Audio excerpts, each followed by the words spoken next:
नमस्कार विद्यार्थी मित्रांनो, सह्याद्री IAS अकॅडमीच्या ऑनलाईन प्लॅटफॉर्मवर तुमचं सर्वांचं स्वागत. तर मित्रांनो, कंबाईनची परीक्षा आपली आता 2 दिवसावर आलेली आहे. 2 दिवसावर आपली परीक्षा आलेली आहे मित्रांनो. तर ह्या 2 दिवसामध्ये आता बघा, सगळ्यात महत्त्वाचं टॉपिक आपण आज भारतीय राज्यघटना जे पॉलिटी विषयावरचे 15 प्रश्न विचारले जातात. 15 प्रश्न, हे 15 प्रश्न खूप महत्त्वाचे आहेत मित्रांनो. जर तुम्हाला प्री पास व्हायचे असेल तर हे 15 प्रश्न एवढे महत्त्वाचे का आहेत? कारण ह्यांना 15 पैकी 15 आपल्याला मार्क मिळू शकतात. आणि दुसरी गोष्ट काय आहे मित्रांनो, एक गोष्ट लक्षात घ्या की एक गोष्ट अशी आहे की 15 पैकी 15 मार्क कसे मिळवले जातील. तर बघा, ही जी परीक्षा आहे ती 2023 मध्ये आधी पॉलिटीला, त्याच्या आधी कंबाईनच्या परीक्षेमध्ये पॉलिटीला किती मार्काचं वेटेज होतं? तर 10 मार्काचं वेटेज होतं. आणि 2023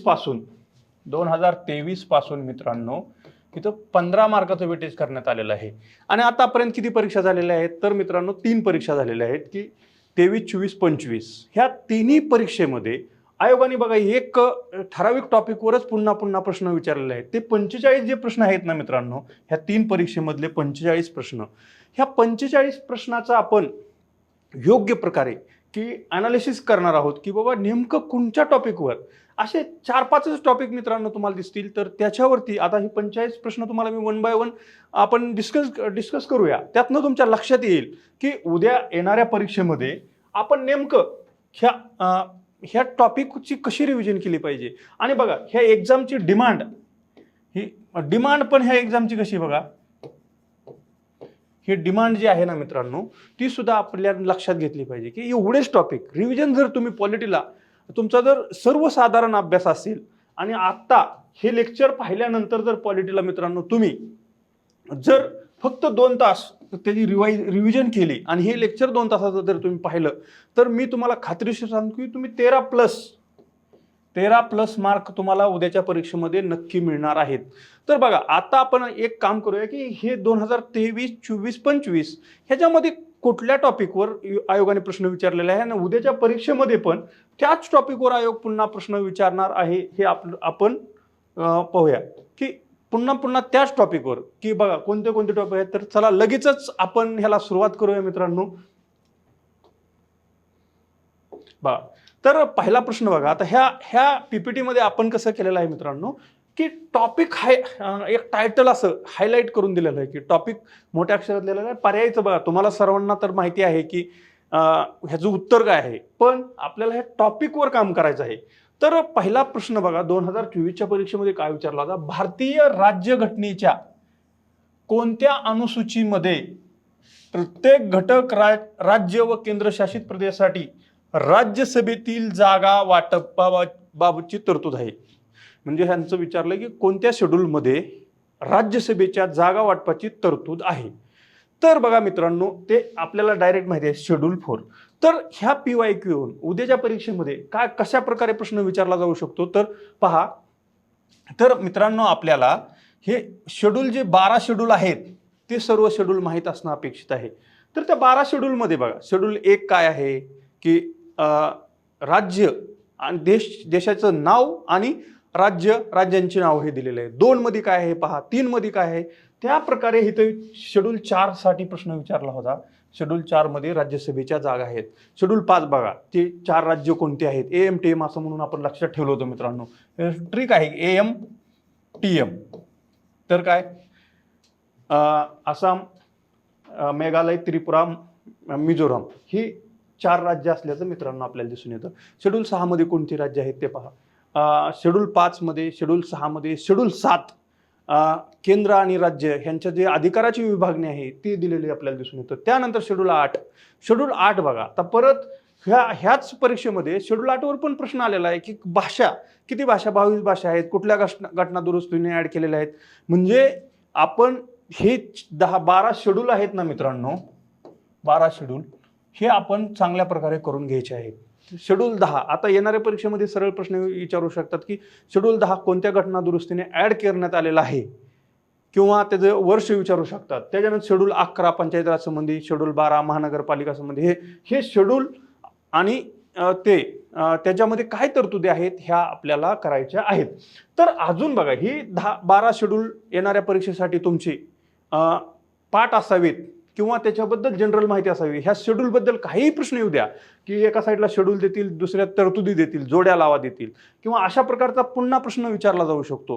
त्यामुळे मित्रांनो एक गोष्ट लक्षात घ्या की हे शेड्यूल आणि हे आपल्याला उद्याच्या परीक्षेसाठी खूप खूप IMP आहे बघा, की हे जे 12 शेड्यूल आहेत म्हणजे आता आपण फास्ट रिव्हिजनच एक प्रकारे ह्या 45 प्रश्नामधून आपण काय करतोय की रिव्हिजनच घेतोय मित्रांनो, की रिव्हिजन कशा प्रकारे घ्यायचे आहे ते आपण रिव्हिजन घेत आहोत. तर त्यानंतरचा बघा दुसरा प्रश्न काय त्याच वर्षीच्या परीक्षेमध्ये आयोगाने काय विचारलाय बघा. तर बघा आता बघा हे ग्रामसभेबद्दलची माहिती आहे. ग्रामसभा पंचायती राज जे आहे ना त्याच्यावरती पंचायती राज आपल्या परीक्षेमध्ये पूर्व परीक्षेमध्ये विचारलं जात आहे का मित्रांनो. तर पूर्व परीक्षेमध्ये पंचायत राजवरती कमी प्रश्न दिसतात, पण ज्या संविधानामध्ये तरतुदी आहेत, जी कलम आहेत पंचायत राज बद्दलची बघा, कलम 40 असेल, कलम 243 असेल, ह्याच्यावरती प्रश्न विचारले जात आहेत. तर हे कलम पंचायत राजची जी संविधानामध्ये जी तरतूद आहे ना मित्रांनो, त्या तरतुदीबद्दल आपल्याला इथे प्रश्न विचारले जात असल्याचं दिसून येतं. तर एक गोष्ट लक्षात घ्या बघा, इथं हा प्रश्न काय विचारला होता, तर सरळ साधा प्रश्न कसा विचारलाय, कोणत्या घटना दुरुस्ती अन्वये ग्रामसभेला संवैधानिक दर्जा प्राप्त झाला आहे. तर घटना दुरुस्ती विचारली आहे मित्रांनो. तर आपल्याला माहिती आहे बघा पंचायत राजच्या ज्या घटना दुरुस्ती आहेत ती माहिती 73वी घटना दुरुस्ती आणि 74वी घटना दुरुस्ती, ह्या 2 घटना दुरुस्ती. तर ह्या घटना दुरुस्ती आपल्याला माहित आहे. तर आता आपण येणाऱ्या परीक्षेसाठी उद्या फास्ट रिव्हिजन मध्ये काय करणार आहोत, तर ह्या घटना दुरुस्त्या कधी करण्यात आल्या, तेव्हा कोण पंतप्रधान होतं, त्याच्यासोबतच बघा ह्या घटना दुरुस्तीमध्ये काय काय तरतुदी आहेत, कुठली कलम ऍड केलेले आहेत, ह्याच्यावरती पुन्हा आयोग प्रश्न विचारत असल्याचं आपल्याला दिसून येतं. तर बघा, तर आपल्याला एक उत्तर का सगळ्यांना माहिती 73वी घटना दुरुस्ती आहे, 74वी ही नागरी ज्या लोकल बॉडीज आहेत त्यांच्यासाठी, अर्बन बॉडीसाठी आहे, पंचायत राज संस्थासाठी आहे. तर डीपमध्ये प्रश्न विचारला जात आहे का की पंचायत राज बद्दलच्या. आता बघा जर आता प्रश्न जर विचारला गेला तर अजून काय विचारलं जाऊ, सोप्या गोष्टी विचारल्या जाऊ शकतात बघा. हे ज्या पंचायत राजसाठी ज्या समित्या होत्या, बलवंत राय मेहता समिती, त्याच्यानंतरचे महाराष्ट्र संबंध वसंतराव नाईक समिती असेल, बंगलोर समिती असेल, PB पाटील समिती असेल किंवा इकडे सिंघवी समिती असेल. आता काय विचारू शकतात, कुठल्या समितीने शिफारस केली होती की सिंघवी समितीबद्दलची माहिती आपल्याला असावी. त्यानंतर PB पाटील समिती, महाराष्ट्र 1984 ची जी महाराष्ट्र शासनाची समिती होती, त्या समितीने काय केले बघा, आपल्या पंचायत राज मध्ये काय बऱ्याच गोष्टी काय घडतात की बघा, काही पूर्वीचं सरकार होतं त्यांनी सरपंच पदाची आता ह्या सरकारच्या काळामध्ये काय तरतूद आहे की सरपंच थेट जनतेतून निवडला जावा. तर आधी काय होतं की बॉडी असायची, ग्रामपंचायत बॉडी, त्याच्यानुसार सरपंच निवडला जात होता. साधा प्रश्न काय येऊ शकतो, तर कुठल्या समितीच्या शिफारशीनुसार सरपंच थेट निवडले जावे अशी तरतूद आहे. तर आपण ते PB पाटील समिती ही लक्षात ठेवायची आहे. त्याच्यानंतर ह्या समितींचा घटनानुसार कालानुक्रम लावा, ह्या सुद्धा इतका इझी प्रकारचा प्रश्न विचारला जाऊ शकतो. त्यासोबतच बघा पंचायत राजच्या ज्या निवडणुका होतात, 6 महिन्याच्या आत निवडणुका घ्याव्यात अशी तरतूद कुठल्या समितीने केली हे पहा. त्यासोबतच आपल्याला अजून काय सांगता येते बघा, ह्या म्हणजे ह्याच्यामध्ये डिटेल किती अभ्यास करायचा आहे मित्रांनो, तर वरचे टायटल जे आहेत ना तेवढाच अभ्यास आपल्याला करायचा आहे. जास्त डीपमध्ये आयोग प्रश्न विचारतोय का, त्याच्यामुळेच मी काय म्हणतो की पॉलिटी ह्या विषयामध्ये बघा 15 पैकी तुम्हाला 13 मार्क नक्की मिळणार आहेत. 13 जर मार्क तुम्हाला मित्रांनो मिळाली 15 पैकी, तर तुम्ही इथं 1/4 कट ऑफ तुम्ही इथं क्लिअर केलेला असतो. की बघा मागच्या वर्षी 52 समथिंग 62 समथिंग असा कट ऑफ लागतो, पण हा विषय कट ऑफ क्लिअर करण्यासाठी खूप महत्त्वाचा आहे. आणि रिव्हिजन तर ह्याची कंप्लीट 2 तासामध्ये तुम्ही रिव्हिजन करू शकता. आणि एक दुसरी गोष्ट लक्षात घ्या मित्रांनो, की आत्ता परीक्षा उद्या आहे, तर तुम्हाला काय वाटत आहे की बाबा आपलं अभ्यास खूप कमी झालेला आहे, त्यामुळे तुम्ही अवघड करंट, आज जर विद्यार्थी पाहिलं तर करंट खूप वाचतात, करंटची 4 बुक रेफर करतात. पण मित्रांनो पॉलिटीमध्ये जर तुमचे 4 प्रश्न चुकले ना सोपे, तर तुम्हाला काही उपयोग नाही आहे त्याचा, की तुम्ही एवढा सगळा अभ्यास केला. त्याच्यामुळं राहिलेल्या 2 दिवसामध्ये माझं तुम्हाला एक रिक्वेस्ट आहे मित्रांनो, की तुम्हाला जर प्री पास व्हायचे असेल, जर तुम्हाला प्री पास व्हायचे असेल, तर तुम्ही मित्रांनो पॉलिटी ह्या विषयाकडे अजिबात दुर्लक्ष केलं नाही पाहिजे. आणि हे जे लेक्चर रेकॉर्ड करत आहे आज, ते रेकॉर्ड केलेलं लेक्चर तुम्ही थोडक्यात पहा आणि 2 तास पुन्हा त्याची रिव्हिजन करा. ह्याच्या बाहेर क्वेश्चन जाणार नाहीये. ही माझं खूप चांगलं अनालिसिस केलंय, की मी हे 3 वर्षामध्ये आयोगाने ह्याच टॉपिकवर तुम्हाला पण दिसेल, पुन्हा मी तुम्हाला दाखवतो पुढच्या PYQ मध्ये जसे PYQ येतील तसे. तर पंचायत राज ग्राम सभा 73व्या घटना दुरुस्तीवरच आपल्याला प्रश्न विचारलेले पुन्हा पुन्हा दिसून येतात. म्हणजे ह्या 45 प्रश्नामध्ये ह्या पंचायत राज संबंधी जर विचारलं तर कलम ह्या 4 ते 5 वेळा कलम विचारलेले आहेत. दुसरी गोष्ट की त्यातल्या घटना दुरुस्त्या 1-2 वेळा विचारलेल्या आहेत. तर इतकं सोपं सरळ साधे प्रश्न आयोग विचारत असल्याचं आपल्याला दिसून येतं. त्यानंतरचं मित्रांनो बघा, नेक्स्ट PYQ आपण पाहूयात. तर हा PYQ काय बघा, भारतीय संसदेबाबत खालीलपैकी कोणते विधाने बरोबर आहेत. तर भारतीय संसदेबद्दल प्रश्न विचारलेला आहे. तर आपण ह्या प्रश्नाच्या अँगलनं काय करायचं, तर बघा की जी कलम आहेत ना 79 पासूनची जी कलम 79, 81 ही जी कलम आहेत भारतीय संसदेबद्दलची जी कलम आहेत ना मित्रांनो, ती कलम तुमची पाठ असावीत. कारण ह्या परीक्षेमध्ये आयोग आपल्याला सरळ सरळ कलमावरती प्रश्न विचारत असल्याचं आपल्याला दिसून येतं. की आता बघा पुढं तुम्हाला दिसेल की 168 ह्या कलमावरच ह्या 3 परीक्षेमध्ये 3 ते 4 वेळा प्रश्न विचारलेला आहे. त्याच्यामुळे आपल्याला आता जर आयोगाने राज्यावरचा प्रश्न विचारायचा सोडून संसदेवर जर विचारला तर हे IMP कलम आहे, ह्याच्यावरती प्रश्न विचारला जाऊ शकतो. किंवा कलम 79. तर अशा प्रकारे बघा. तर आता संसदेबद्दल काय प्रश्न विचारला होता, तर ते उत्तर बघा, प्रश्न काय आणि पर्याय काय होते ते आपण पाहूया. स्वातंत्र्यानंतरची तात्पुरती संसद ही एक संज्ञा होती. तर काय, स्वातंत्र्यापूर्वीची तात्पुरती संसद एक संज्ञा होती. माहिती आहे आपल्याला की बघा की संविधान सभा आणि तात्पुरती संसद असे 2 पार्टमध्ये आपलं त्या काळामध्ये 1947ला भारत देश स्वतंत्र झाल्यानंतर संविधान सभा ज्यावेळेस भरत होती त्यावेळेस डॉक्टर राजेंद्र प्रसाद हे तिचे अध्यक्षस्थान भूषवत होते. आणि जी संसद म्हणून किंवा कायदे करणारी मंडळ म्हणून जेव्हा ते कार्य करत होते तेव्हा गवा माळवणकर हे नाव लक्षात ठेवायचं आहे.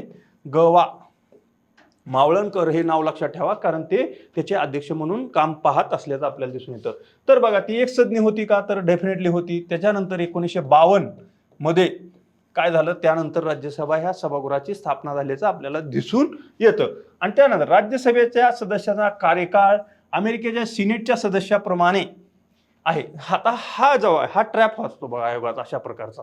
कारण हित आयोगाने आपल्याला बघा कंबाईनच्या करणाऱ्या विद्यार्थ्याला जर सिनेट बद्दलची माहिती आहे का, सिनेटचं कार्यकाल किती माहिती आहे, तर तुम्ही अशा प्रश्नाला जर तुम्हाला माहीतच नसेल तर तुम्ही काय करायला पाहिजे की मित्रांनो, तर ते बरोबर धरलं पाहिजे. कारण चूक ठरवणं एखादी गोष्ट बघा आयोगाने विचारली आहे ती बरोबर असण्याचे जास्त चान्सेस असतात का, तर नक्कीच बरोबर असण्याचे ते जास्त चान्सेस असतात. म्हणून ही दोन्ही वाक्य बरोबर होती. तर आपण प्रिडिक्शन काय सांगितलं आहे, कलम 79 जसं कलम 168 वर पुन्हा पुन्हा प्रश्न येत आहे मित्रांनो, तर ह्यावेळेस कलम 79 वर सुद्धा प्रश्न विचारला जाऊ शकतो. तर हे बघा तात्पुरती संसद होती, ह्याच्यामध्ये मी तुम्हाला अध्यक्ष सांगितलं कोण होतं, किंवा तात्पुरत्या संसदेतलं अध्यक्ष स्थान म्हणजे सध्याचे स्पीकर म्हणून कोण काम पाहत होतं ते सांगितलेलं आहे. त्यासोबतच आपण काय म्हणतो, दुसरी गोष्ट आपण असे सांगितलेले आहे मित्रांनो की संविधान सभेचे अध्यक्ष म्हणून जेव्हा संविधान बनवण्याचं काम पाहतो तेव्हा डॉक्टर राजेंद्र प्रसाद हे त्याचे अध्यक्षस्थान भूषवत असल्याचं आपल्याला दिसून येतं. आणि सिनेटच्या प्रमाणे 6 वर्षाचा आहे. तर आपल्याला माहिती आहे राज्यसभेचा कार्यकाल ही एक गोष्ट आपल्याला नक्की माहिती आहे की राज्यसभेच्या सदस्याचा कार्यकाल आहे. बघा सभागृह कसं आहे, कायमस्वरूपी सभागृह आहे, कायमस्वरूपी. तर कायमस्वरूपी सभागृह आहे, त्याच्या सदस्याचा कार्यकाल हा किती वर्षाचा, 6 वर्षाचा आहे. तर सिनेटच्या सदस्याचा पण कार्यकाल 6 वर्षाचा असल्याचं आपल्याला दिसून येतं. त्यानंतरचं बघा आत्ताच आपलं डिस्कशन झालं की स्थानिक स्वराज्य संस्था आहेत, त्यात पंचायत राज संस्था आहेत, त्याच्याबद्दल पुन्हा प्रश्न आलेला आहे त्याच परीक्षेमध्ये. बघा की किती सोप्या प्रकारचा प्रश्न बघा. मी तुम्हाला काय सांगितलं होतं की ह्या परीक्षेची डिमांडच एवढी आहे मित्रांनो.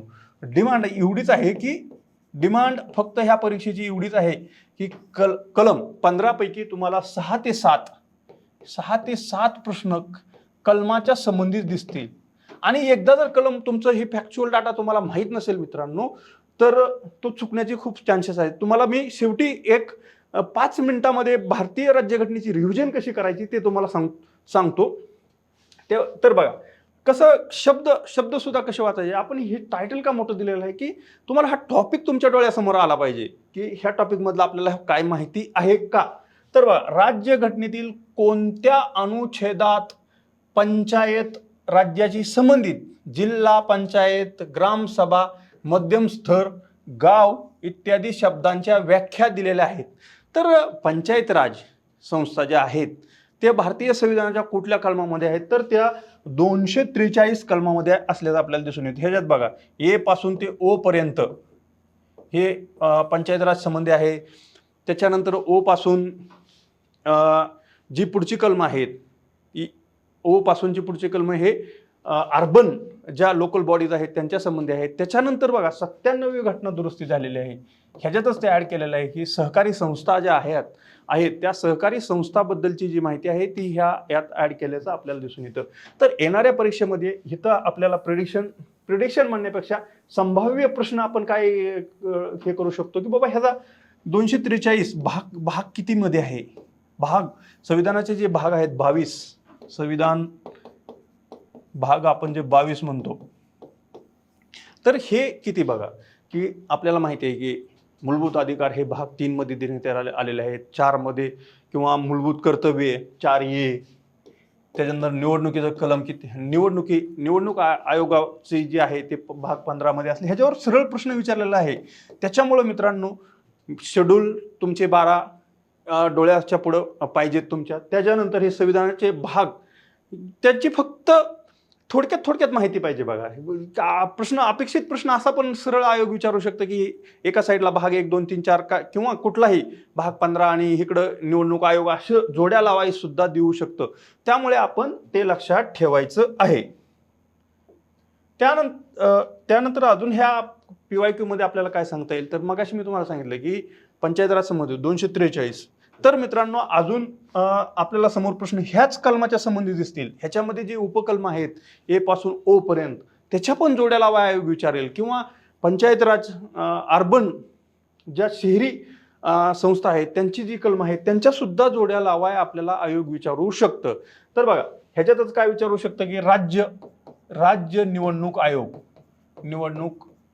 आयोग कलम काय आहे, तर ते लगेच आपल्याला आम्ही तर असं लक्षात ठेवलंय बघा, केन म्हणजे एन निवडणूक आणि के 243 के निवडणुकी संबंधीचं असल्याचं आपण लक्षात ठेवलेलं आहे. तशा प्रकारे तुम्ही लक्षात ठेवा की वित्त आयोगाचं बघा, राज्य वित्त आयोग व्ही आय मध्ये 243 आय मध्ये वित्त आयोग असल्याचं असं दिसून येतं. म्हणजे अशा छोट्या ट्रिक करा. जबाबदारी कुठल्या आहे किंवा अपात्रता कुठल्या कलमामध्ये आहे त्या कलमाच्या आपल्याला ह्याच्यावरतीच आयोग पुन्हा प्रश्न. ह्या टॉपिक खूप IMP बघा. 243 जे कलम आहेत आणि जी उपकलमे हे खूप महत्वाचं आहे येणार. पण ह्याच्यावरच प्रश्न आपल्याला दिसणार आहे ज्यावेळेस तुम्ही परीक्षा हॉलमध्ये असाल ना त्यावेळेस. पण हा प्रश्न चुकणार आहे का, इजी खूप सोपा आहे. पण जर चुकला तर तुमच्या पुढे 1000 विद्यार्थी जाणार आहेत मित्रांनो.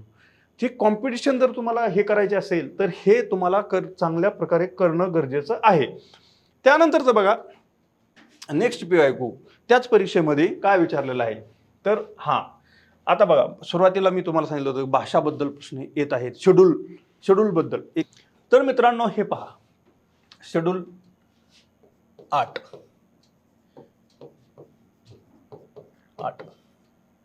अनुसूची 8 मध्ये भाषा हे आहेत. किती भाषा आहेत, तर 22. तर प्रश्न लक्षात खालील विधाने लक्षात घ्या. तर काय विचारलंय बघा, सध्या भारतीय राज्यघटनेच्या 8व्या परिशिष्टामध्ये 22 भाषा नमूद केलेल्या आहेत. शेड्यूल 8 आपल्याला माहिती आहे. सुरुवातीलाच म्हणलं आपल्याला शेड्यूल 12 शेड्यूल माहिती असणं उद्याच्या परीक्षेसाठी काळाची गरज आहे. तर हे वाक्य बरोबर आहे. आणि त्यानंतर त्यापैकी कोकणी आणि नेपाळी या भाषांचा समावेश 92व्या घटना दुरुस्तीने अधिनियम 2003 नुसार करण्यात आलेलं आहे. हे वाक्य चुकीचं आहे मित्रांनो. तर बघा, आता ही शेड्यूल 8 मध्ये सुरुवातीला किती भाषा होत्या? प्रश्न पुन्हा काय विचारला जाऊ शकतो इथं? तर एक लक्षात घ्या, भारतीय संविधान अस्तित्वात आल्यानंतर 8 मध्ये 14 भाषांचा समावेश असल्याचं आपल्याला दिसून येतं. त्यानंतर घटना दुरुस्त्या करून हे 22 भाषा वाढवण्यात आलेल्या आहेत. म्हणजे 14 आणि त्याच्यात 8 भाषांचा समावेश करण्यात आलेला आपल्याला दिसून येतो. तर बघा, ह्या घटना दुरुस्त्या आपण लक्षात ठेवायच्या आहेत. 21वी घटना दुरुस्ती कुठली भाषा ऍड केली? तर सिंधी भाषेचा समावेश केल्याचा दिसून येतो, सिंधी भाषा. त्यानंतर 71वी घटना दुरुस्ती, ह्या घटना दुरुस्तीतून 3 भाषांचा समावेश करण्यात आला. ट्रिक आपण काय केली होती? नमक काय होतं ते? तर ही होती बघा, कोकणी, नेपाळी, मणिपुरी, नमक, असं लक्षात ठेवलं होतं आपण. नमक ह्या 3 भाषांचा समावेश केलेला आहे. आणि 92वी घटना दुरुस्ती 2003 नुसार 4 भाषांचा समावेश करण्यात आलेला आहे. 4 भाषांचा. त्या कुठल्या? MBBS जे असतं ना, तर आपण काय फॉर्म्युला शॉर्टकट बनवला, तर MBDS बनवलं, MBDS. तर इथं बघा, मैथिली, बोडो, डोंगरी आणि संताळी ह्या भाषांचा समावेश करण्यात आलेला आहे. तर शेड्यूल 8 मध्ये या भाषांचा समावेश आहे. आणि येणाऱ्या परीक्षेमध्ये सुद्धा पुन्हा प्रश्न ह्याच्यावरती येऊ शकतो. त्यामुळे हे एवढं आपल्याला माहित पाहिजे आहे की शेड्यूल 8 मध्ये 22 भाषा आहेत. सुरुवातीला 14 भाषा होत्या, त्यानंतर 3 घटना दुरुस्ती झालेल्या आहेत. त्या 3 घटना दुरुस्तीनुसार 8 भाषा त्याचा समावेश करण्यात आलेला आहे. ह्या गोष्टी आपल्याला मित्रांनो माहीत असणं गरजेचं आहे. शेड्यूल 12 शेड्यूल जे म्हणलं आपण परिशिष्ट, तर ते खूप IMP आहेत. तर त्यानंतरचा बघा नेक्स्ट प्रश्न मित्रांनो, नेक्स्ट PYQ मध्ये काय विचारलेलं आहे बघा. नेक्स्ट PYQ मध्ये विचारलेलं आहे मित्रांनो, पुन्हा पंचायत राज संघटन. बघा, एका परीक्षेमध्ये ग्रामपंचायत किंवा स्थानिक स्वराज्य संस्था जे आहेत त्याच्यावरती जवळपास 4 प्रश्न विचारलेले आहेत. आणि ते फक्त कशावर विचारले आहेत? तर त्याच्या बेसिक कलम जे आहेत ना, त्यावर हे प्रश्न विचारलेले आहेत. पुन्हा काय विचारलंय? ग्रामपंचायतीचे संघटन हा विषय भारतीय राज्यघटनेच्या कोणत्या कलमामध्ये आहे असं सरळ विचारलेलं आहे. तर कुठलं कलम आहे ते? 40 कलम असल्याचं दिसून येतं. तर आपण ह्यानंतर काय करायचं आहे की हे 40 कलम आज विचारलं आहे, तर उद्या येणाऱ्या परीक्षेमध्ये कलम 44 बद्दल माहिती विचारू शकतात. तर एक गोष्ट लक्षात घ्या, तर आपण हे काय करायचं, IMP म्हणून देतो बघा तुम्हाला. IMP DPSP जे आहेत ना, DPSP जी राज्याची मूलभूत कर्तव्य किंवा राज्यांनी जे आहे किंवा भाग 4 मधील जी कलम आहेत ती सर्व कलम आपण एका नजरेत अशी पाहून घ्यायची आहेत की ते जोड्या लावा येऊ शकतात किंवा वैयक्तिक एक कलम विचारलं जाऊ शकतं. बघा, समोर PYQ मध्ये दिसून येईल, इथं हे 40 विचारलं आहे, परत 46 विचारलंय, 44 विचारलंय. म्हणजे अशा प्रकारे आयोग आपल्याला ही फक्त बेसिक थीम आणि कलम, त्यातली बी IMP कलम मी तुम्हाला थोड्यात शेवटी सांगतो की 5 मिनिटात कसं काय केलं पाहिजे, त्या प्रकारे आयोग आपल्याला विचारत असल्याचं दिसून येतं. तर बघा की कलम 40 वर हा प्रश्न विचारलेला आहे की कलम 40 नुसार ग्रामपंचायत संघटना हा विषय भारतीय संविधानाच्या कलम 40 किंवा अनुच्छेद 40 मध्ये देण्यात आलेला असल्याचं दिसून येतं. त्यानंतरचं बघा नेक्स्ट, त्याच परीक्षेमध्ये हा जरा आउट ऑफ बॉक्स क्वेश्चन विचारला होता मित्रांनो. मुन्शी अय्यंगार सूत्र कशा संबंधी आहे असा सरळ प्रश्न विचारला होता. तर ह्याच्यावरून आपल्याला काय आयडिया येऊ शकते, तर जे भाषा राज्य निर्मिती झाली, तर त्यासाठी जे 3 आयोग स्थापन केले होते ते आयोग बघा आपल्याला की फजल अली कमिशन म्हणतो, त्याच्याबद्दलची माहिती किंवा जे राज्य निर्माण झालेले आहेत, कुठल्या क्रमाने निर्माण झालेले आहेत, कुठल्या वर्षी कितव्या क्रमांकाचं राज्य, गोवा हा कितव्या क्रमांकाचं राज्य आहे असं येऊ शकतं. गोवा 1987 ला निर्माण होऊन ते 25वे राज्य असल्याचं आपल्याला दिसून येतं. अशा प्रकारचे प्रश्न आयोग विचारू शकतं. म्हणजे ते पाक आयोग म्हणतो आपण किंवा पॅक आयोग किंवा ते सदस्यावरून फजल अली कमिशन बद्दल आपण बोलतो. त्याच्या आधीचं बघा पटेल नेहरू समिती जी होती त्या समितीबद्दलची माहिती विचारली जाऊ शकते. अशा प्रकारे हा प्रश्न विचारला जाऊ शकतो. तरी भाषा समस्याविषयी मुन्शी अय्यंगार सूत्र असल्याचं दिसून येतात. तरी बी आपल्याला एक गोष्ट जरी आपल्याला माहित नसतं तर लॉजिकने आपण काय म्हणलो असतो, अय्यंगार हे नाव आपल्याला साऊथ इंडियातलं दिसून येतं, मुन्शी हे नॉर्थ इंडियातलं दिसून येतं. ह्यांचा समन्वय साधण्यासाठी किंवा ह्यांचं वाद नेमका कशाबद्दल असतो मित्रांनो, तर भाषेबद्दल बघा. साऊथ इंडियनमध्ये त्यांच्या भाषेवर खूप प्रेम असल्याचं दिसून येतं किंवा हिंदी भाषेला तिकडं जास्त एवढं हे नसलं दिसून येतं किंवा ह्याच्याहून जरी त्या पण विद्यार्थ्यांना त्या प्रेशरमध्ये हे सुचणं खूप मोठी गोष्ट आहे. त्याच्यामुळं अशा प्रश्न जर एखादा आला तर तो प्रश्न आपण पटकन ते जे काही लॉजिक लागेल त्यानुसार करायचं आहे, जास्त विचार करायचा नाहीये. आणि त्याच्यानंतर एक गोष्ट मला तुम्हाला इथे सांगावीशी वाटते मित्रांनो, की पेपर सोडवताना हे 1 मिनिट आपण ह्या पेपर सोडवणे ह्याच्याबद्दल बोलूया. 60 मिनिटं आपल्याकडे असतात. जर तुम्ही सुरुवातीलाच हिस्ट्रीचं किंवा जॉग्राफीचं क्वेश्चन आता बघा, पेपरचा एक स्टँडर्ड पॅटर्न बनला आहे ह्या पेपरचा, की काय असतं, सुरुवातीला हिस्ट्रीचे 10 क्वेश्चन असतात, त्याच्यानंतर जॉग्राफीचे असतात. तर हे पॉलिटीचे प्रश्न 51 पासून 65 पर्यंत असल्याचं आपल्याला दिसून येतं, की 65व्या नंबरपर्यंत. तर तुम्ही सुरुवातीला जर पॉलिटीचे प्रश्न सोडवले मित्रांनो, तर तुमचा तिथं कॉन्फिडन्स वाढू शकतो, की आपल्याला ते पॉलिटीचे क्वेश्चन सोपेच येणार आहेत आणि ठराविक टॉपिकवरच उद्या सुद्धा आपल्याला ह्या ठराविक टॉपिकवरच हे प्रश्न दिसणार आहेत. त्याच्यामुळे जर तुम्हाला इथं हे 15 क्वेश्चन तुम्ही जर एक 6-7 सोडा 5-6 मिनिटात जर सोडवले आणि तुम्हाला वाटतं तिथं की परीक्षा हॉलमध्ये तुम्ही बसला आहात आणि तुम्हाला वाटलं की एकदम बरोबर आहे आपले सर्व प्रश्न, तर काय होईल, तर आपल्याला लगेच आयडिया येईल की नाही, आपला हा पेपर इझी आहे. त्याच्यामुळे तुमचा तिथंच कॉन्फिडन्स लेवल वाढणार आहे. आणि जर कॉन्फिडन्स तुमची लेवल वाढली तर लगेच काय होतं की बघा, की तुम्ही पटपट करंटचे क्वेश्चन असतील, पॉलिटीचं हे झालं, त्याने हिस्ट्रीचे असतील, जॉग्राफी, हा अर्थशास्त्राचे, विज्ञान, सामान्य विज्ञान बघा, हे जरा अवघड असते. सामान्य विज्ञान म्हणजे अवघड क्वेश्चन विचारले जातात. का अवघड ह्याला म्हणायचं, तर काही विद्यार्थी बघा आर्टचे असतात, त्याला जास्त त्यांना सामान्य विज्ञान हे तुम्ही शेवटी सोडवा. कारण कसं आहे माहिती आहे का, सिलेक्शन क्वेश्चनची निवड सुद्धा खूप महत्त्वाची आहे. सुरुवातीला जर तुम्ही पॉलिटी सोडवलं तर डेफिनेटली मी तुम्हाला सांगू इच्छितो की तुम्ही पूर्वपरीक्षा पास होण्याचे खूप चान्सेस वाढतात. पण आत्ता बघा, शेवटचे 2 दिवस राहिलेत आणि मी प्रयोग करतो असं करू नका. जर तुम्ही कम्फर्ट असाल तर ते करा, नाहीतर कसं होईल की मी इतक्या दिवस टेस्ट सिरीजचा सराव केला, पहिल्या प्रश्नापासून सोडवत आहे, तेच मला चांगलं वाटत होतं, सर तुम्ही सांगितलं पॉलिटी सोडवा आणि मग माझा पेपर गडगडला, असं व्हायला नको. वाटलं तर तुम्ही एखादा आत्ता पेपर सोडवा असं मी तुम्हाला सजेशन करणार नाहीये. कारण आता तुम्ही खूप दडपणाखाली असणार आहात, की आता काही आठवत नाही, पेपर सोडवताना तिथं चुका होऊ शकतात, की उद्या आज टेस्ट सिरीज घेतली आणि तुम्ही जर सोडवायला लागला तर काय होऊ शकतं, तिथं खूप मोठ्या चुका होण्याची संधी असते. त्याच्यामुळे तुम्ही काय केलं पाहिजे, की बाबा फक्त उत्तर बघून घ्या. आयोगाचे हे 45 क्वेश्चन पुन्हा वाचा.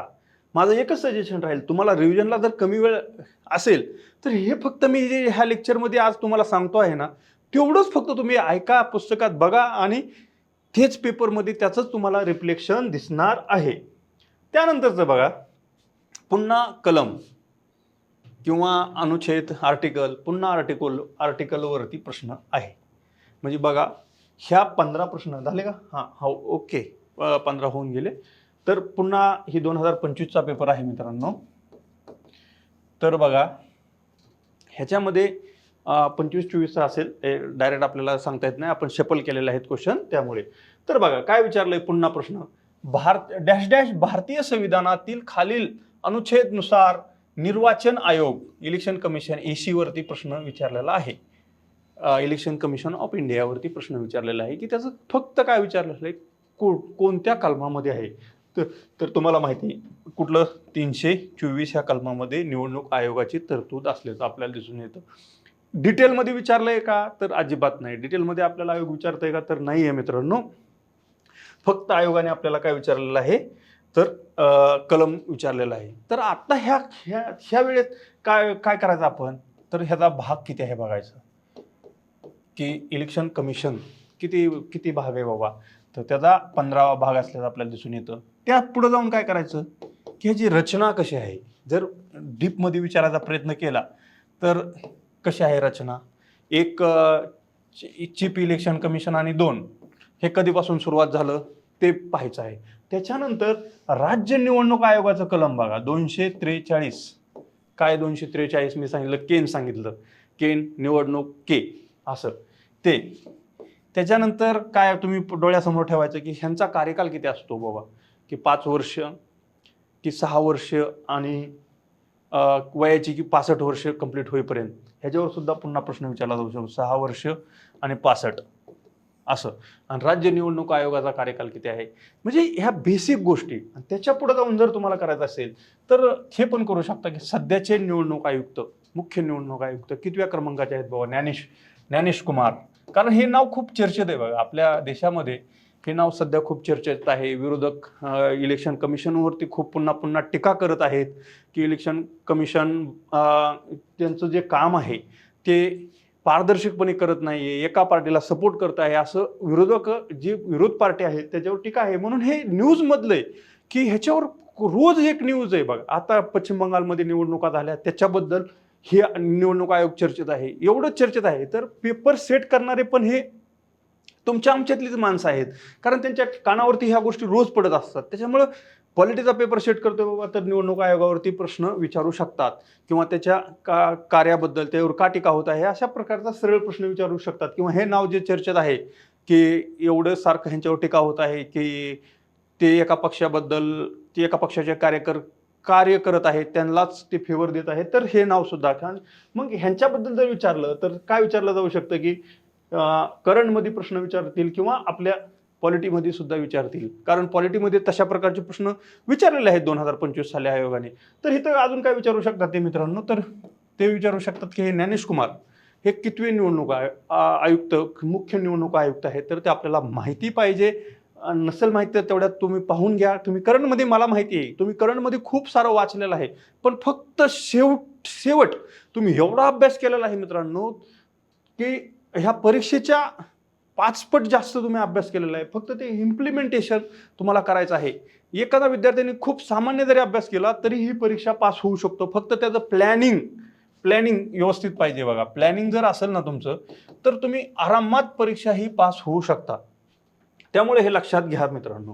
तर इतर कलम सुद्धा काय आहेत तर ते बघा, इथं विचारताना सुद्धा त्यांनी किती लांबची कलम विचारली होती, त्यामुळे आपल्याला हे डायरेक्ट माहीत होतं. तर निवडणूक आयोगाबद्दलच्या ह्या गोष्टी आपल्याला माहिती आहेत. तर त्यासोबतच बघा सारखे निवडणुका चर्चेमध्ये असतात, त्याच्यामुळं ते आपल्याला माहीत असणं गरजेचं आहे. आता त्यात काय सांगितलं, त्याचं कलम, भाग आणि मुख्य निवडणूक आयुक्त कोण आहेत, किती आहेत, त्याची रचना कशी आहे आणि त्यांचे वय, ह्या गोष्टी आता सध्या डोळ्यासमोर ठेवायच्या आहेत आणि तशा प्रकारे आपण अभ्यास करायचा आहे. त्यानंतरचं बघा पुन्हा निवडणूक आयोगावर प्रश्न बघा त्याच प्रश्नपत्रिकेमध्ये, म्हणजे किती फेवरेट टॉपिक झाला आहे बघा निवडणूक आयोग. कारण एका परीक्षेमध्ये 15 प्रश्नामध्ये जर तुम्हाला 2-2 प्रश्न जर निवडणूक आयोगावरती जर आयोग विचारत असेल तर आपण ते का चुकले पाहिजेत? कारण ते बरोबर आहे ना, आपलं एवढा अभ्यास आपण करतो की बघा पॉलिटी तुम्ही सिरियसच का केलं पाहिजे. जर तुमची खरंच पॉलिटीची रिव्हिजन नसेल तर तुम्ही हे लेक्चर पहा आणि पॉलिटीची रिव्हिजन फक्त करा मित्रांनो. तिथं तुमची 3-4 जरी मार्क कमी झाले तर तो गॅप तुम्ही कुठलं पेपरमध्ये कुठेही भरून काढू शकत नाहीये. त्याच्यामुळं हा विषयाला फर्स्ट प्रायोरिटी दिली पाहिजे की फर्स्ट बाबा की मी पहिलं पॉलिटिक्स करणार, कारण आउट ऑफ मार्क मिळण्याची संधी आहे. करंटमध्ये जसं आहे का मित्रांनो, तुम्ही बघा आयोग आपला करंटबद्दल काय करतोय आयोगाचं जर पाहिलं की 31 मेला जी परीक्षा झाली 31 मे, तर आयोग आता कमीत कमी 2 वर्षे 3 वर्षे पाठीमागचं पण प्रश्न विचारत आहे. त्यामुळे तुम्ही करंट किती वाचणार 15 मार्कासाठी. त्यात सायमल्टेनियसली सेम ही 15 मार्क पॉलिटी जर तुम्ही थोडा वेळ जास्त दिला, मी तर असं म्हणेल की राहिलेले 2 दिवस तुम्ही रोज 1-1 तास पॉलिटीला द्या. त्याच्यामध्ये पण कलम करा की सगळे कलम, प्रत्येक कलम पाठ करायचं आहे का, तर नाही, लॉजिकली पाठ करा. लॉजिकली म्हणजे कसं बघा, तर भाग 3 मध्ये 12 पासून 35 पर्यंत कलम आहेत. तर तुम्ही हे सगळे 12 मध्ये काय आहे, 13 मध्ये काय आहे, 14 मध्ये काय, असे मधले पाठ करा. 15 मध्ये काय, 16 मध्ये काय, 20 मध्ये काय, 21 मध्ये काय, ह्याच्यावर प्रश्न येतात. 25 मध्ये काय आहे, मायनॉरिटीचं कलम कुठला आहे, 32 काय आहे, अजून प्रश्न विचारला नाही पण येणाऱ्या परीक्षेमध्ये डेफिनेटली येऊ शकतो. म्हणजे तुम्हाला जोड्या लावाय विचारू दे, त्याच्यासोबत त्या कलमातली माहिती विचारू दे, तर तुम्हाला नक्कीच येणार आहे. अशा प्रकारे तुम्ही अभ्यास करा. तर आणखीन काय, भाग मी सुरुवातीला सांगितलं की जे 22 संविधानाचे 22 भाग आहेत ते भाग म्हणजे फक्त एक लाईन त्याच्याबद्दलची माहिती असू देत. शेड्यूल बद्दलची एक लाईनमध्ये माहिती असू देत. ह्या गोष्टी करा. एवढ्याच गोष्टी पुन्हा पुन्हा रिवाईज करा. पुस्तक काढलं लक्ष्मीकांतचं किंवा तुम्ही जे वाचत असताल संदर्भ पुस्तक कुठलंही असू द्या, पूर्ण पुस्तक पहिल्या पानापासून रिव्हिजन करतो, ही मेथड बरोबर नाही आहे मित्रांनो. फक्त तुम्ही हे डोक्यात ठेवा की टेबल जे आहेत पुस्तकातले पॉलिटीचे ते करा. करंटचं तुम्ही आज उद्या करंट वाचाल, परवा वाचाल, दिवसभर करंट वाचाल, तर मित्रांनो तिथं तुम्ही गुंतून पडू नका. हे ज्या महत्वाची जी हातातली मार्क आहे ती पहिली मार्क घ्या. त्यानंतर मित्रांनो तुम्ही हे करा. तर बघा, पहिल्या काय विचारले, भारतातील पहिल्या महिला निर्वाचित आयुक्त कोण होत्या? चीफ कमिशनर विचारले आहेत की इलेक्शन कमिशनच्या महिला कोण होत्या, पहिल्या महिला कोण होत्या? ह्याच आहेत त्या. बघा, VS रमादेवी ह्याच असल्याच आपल्याला दिसून येतं आणि त्या एकमेव आहेत. त्याच्यानंतर अजून कोण महिला मुख्य निवडणूक आयुक्त झाल्याचं आपल्याला दिसून येत नाही. पुन्हा जर प्रश्न विचारला की आजपर्यंत भारतीय निवडणूक आयोगाच्या मुख्य इलेक्शन कमिशनर ह्या एकमेव महिला होत्या, तर हे वाक्य बरोबर आहे. अशा प्रकारे एक लॉजिकली अभ्यास करायचा आहे मित्रांनो. त्यानंतरचं पहा, पुन्हा प्रश्न कशावर विचारला आहे मित्रांनो? बघा, पुन्हा प्रश्न विचारलेला आहे कलम काय, भारतीय राज्य कोणते अनुच्छेद राज्य विधिमंडळासंबंधी आहे? मगाशीच मी तुम्हाला काय सांगितलं, इतक्या दिवस राज्य विधिमंडळासंबंधी विचारला आहे, आता संसदीय विषय विचारतील. हेच कलम कसं? आता बघा, येणाऱ्या पुढच्या परीक्षेत जाऊन ह्याच्यावरच पुन्हा प्रश्न विचारला आहे. ह्याच्यात फक्त ह्याच्यामधल्या तरतुदी विचारलेल्या आहेत. उद्याच्या परीक्षेमध्ये काय विचारू शकतात? जोड्या लावा विचारू शकतात की विधान परिषदेचं कलम विचारू शकतात. म्हणजे ह्या परीक्षेची जी कोर डिमांड आहे ना, ती लक्षात येणं गरजेचं आहे. आणि तीच लक्षात जर आली तुम्ही तर 15 पैकी 15 मार्क मिळू शकता. बघा, वर मी किती जोर देतोय, कारण तेवढं हे सोपंच आहे मित्रांनो. त्यासाठीच हे आपण शेवटी लेक्चर की लोकांची ज्या शंका आहे की टेन्शन आहे, बर्डन आहे, की त्यांचं बर्डन कमी होण्यासाठी हे आपण शेवटी त्यांच्यापर्यंत हे पोहोचवण्याचा प्रयत्न करत आहोत. तर बघा की राज्य विधिमंडळाचं कुठलं कलम आहे? 168 कलम असल्याचं आपल्याला दिसून येतं. तर आता ह्याला जर थोडं सांगितलं, राज्य विधिमंडळ 168 कशापासून बनलेलं आहे? तर बघा, विधानसभा, जर एखाद्या राज्याला विधान परिषद असेल, परिषद आणि राज्यपाल. तसं संसद कशापासून बने? राज्यसभा, लोकसभा आणि राष्ट्रपती ह्या तिघांची मिळून संसद बनलेली आहे. तसंच राज्याचं विधिमंडळ, संसदेचं कलम काय आहे? तर बघा, आपण 79 कलम म्हटलं आहे, ते कलम पहा. कारण हे कलम जर पाहिले ना मित्रांनो, तर ह्या एक्झामची एवढीच डिमांड आहे. आता येणारा पेपर पण ह्या एक्झामिनं काय करणार, हेच पेपर 3 वर्षाचे पाहणार, समोर ठेवणार. आणि बघा, पाठीमागच्या 22च्या अगोदर, 23च्या अगोदर वेगवेगळ्या टॉपिकवर प्रश्न आलेले आहेत. पण आज कोर डिमांडनुसार जर आपण विचार केला तर हे प्रश्न पाहणं गरजेचं आहे आणि हेच डिकोड करणं. 45 प्रश्न तुम्ही समोर ठेवा आणि एवढंच करा. आणि त्याच्या संबंधी हे लेक्चरमध्ये मी जे माहिती सांगितली आहे तेवढी माहिती करा, सफिशियंट आहे. तुम्हाला तिथं मार्क मिळू शकतात. पण हिस्ट्री वगैरे, काल आपण हिस्ट्रीबद्दलचं पण लेक्चर घेतलं आहे मित्रांनो यूट्यूबवर, सह्याद्री अकॅडमीच्या यूट्यूब चॅनलवर ते अवेलेबल आहे, ते सुद्धा तुम्ही मित्रांनो पाहू शकता. तर बघा, ह्या कलमाबद्दल आपण बोललो. अजून हे जर समोर POQ मध्ये डिकोडिंग करून सांगणारच आहोत, तर तसं डायरेक्ट परत पुन्हा प्रश्न हे कलमावरती विचारलेला आहे. त्यानंतर बघा, पुन्हा प्रश्न कशावरती, किती इझी कॅटेगरीतला प्रश्न आहे. बघा, राज्याचे महाधिवक्त्याची निवड करण्याचा अधिकार खालीलपैकी कोणाला आहे? सरळ विचारलं की राज्याचे महाधिवक्ता जे आहेत ना, त्याची निवड कोण करतं? तर आपल्याला माहिती आहे, राज्य, इथं वाचलं राज्यपाल हे निवड करत आहेत. आता ह्याचं कलम विचारू शकतात, किती बाबा? 165 कलम. तर अजून काय विचारू शकतात? 163 कलम काय आहे, 164 काय आहे? म्हणजे भारतीय संविधानामध्ये एवढी कलम आहेत. सगळी कलम आपल्याला माहीत असणं अपेक्षित आहे का? तर नाहीये.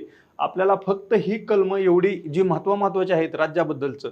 आता राज्य जे मंडळ आहे किंवा राज्याबद्दलच्या संविधानाच्या तरतुदी आहेत त्यांची कलम कुठून सुरू होतात? तर बघा, आपल्याला माहिती आहे की राष्ट्रपतीची कलम 52 पासून जे सुरू होतात ते कुठपर्यंत असते? 151 पर्यंत ही 99 कलम आहेत. त्याच्यानंतर राज्यपालाची कलम आहेत, राज्याबद्दलच्या तरतुदी आहेत. ही महत्वाची कलम पाहिजे आहेत. त्याच्यातल्या आयोगाने आपल्या ह्या कंबाईनच्या प्रीमध्ये कशावर फोकस केला मित्रांनो?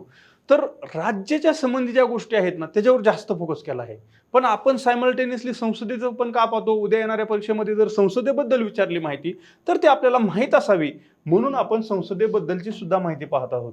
तर राज्यपाल, तर असंच केंद्रात विचारलं 76 नुसार तर काय आपण लिहू शकतो, तर राष्ट्रपती नेमणूक करतील, ह्यांचा कार्यकाल किती असतो, ह्यांच्या निवड करण्याच्या काय अटी आहेत का, ह्या गोष्टी पाहून घ्या. तर त्याच्यावरती पुन्हा प्रश्न येण्याची खूप चान्सेस असल्याचं दिसून येतं. त्यानंतर प्रश्न क्रमांक 12, ह्या प्रश्नामध्ये काय विचारलं बघा मित्रांनो. आता बघा पुन्हा राज्याबद्दलचं 168 कलम कशा काय म्हणतंय आपल्याला माहिती. राज्याची विधान परिषद, विधानसभा आणि राज्यपाल मिळून हे बनलेलं आहे की राज्य विधिमंडळ. तर त्याच्याबद्दल पुन्हा प्रश्न विचारला आहे की राज्य विधानसभा ज्या राज्याला आहेत आणि विधान परिषद कोणत्या कोणत्या राज्याला आहेत. किती इझी कॅटेगरीतला प्रश्न विचारला आहे बघा. तर कुठल्या आपल्याला डायरेक्ट माहिती, ओडिसाला आहे का तर नाहीये, त्याच्यानंतर गुजरातला आहे का तर नाहीये, त्यानंतर बघा उत्तर प्रदेशाला आहे, इथं काय बिहार, उत्तर प्रदेश, तेलंगणा, इथं काय त्रिपुरा असलं राज्य दिलंय बघा, ह्याला विधान परिषद आहे म्हणजे हातातली मार्क आहे ती. तर आपल्याला आता एक लक्षात ठेवायचं आहे, किती आपल्या देशामध्ये किती राज्यांना विधान परिषद आहेत, 6 राज्य आहेत.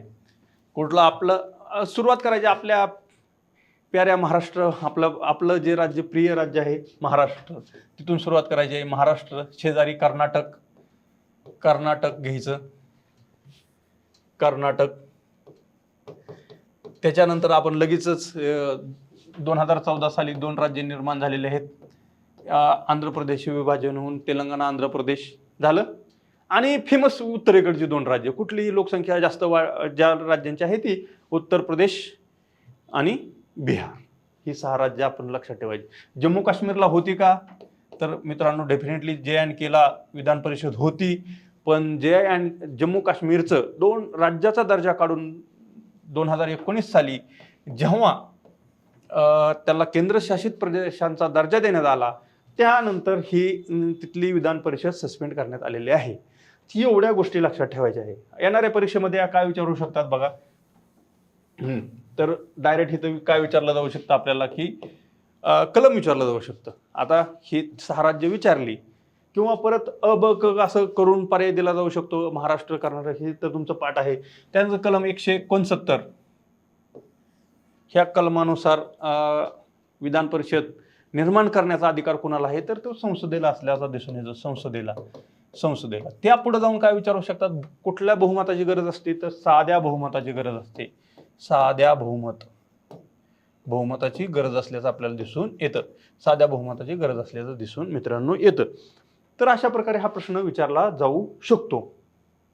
अजून ह्या विधान परिषद बद्दल काय विचारू शकतात, तर बघा खूपच आयोगाने ठरवलं की यावेळेस मुलांना जरा अवघडच करूया. तर महाराष्ट्राच्या विधान परिषद आता का ह्याच्यावर प्रश्न येऊ शकतो, कारण विधान परिषदेवरच्या निवडणुका आहेत बघा. सध्या राज्यात आपल्याच राज्यात निवडणुका आहेत.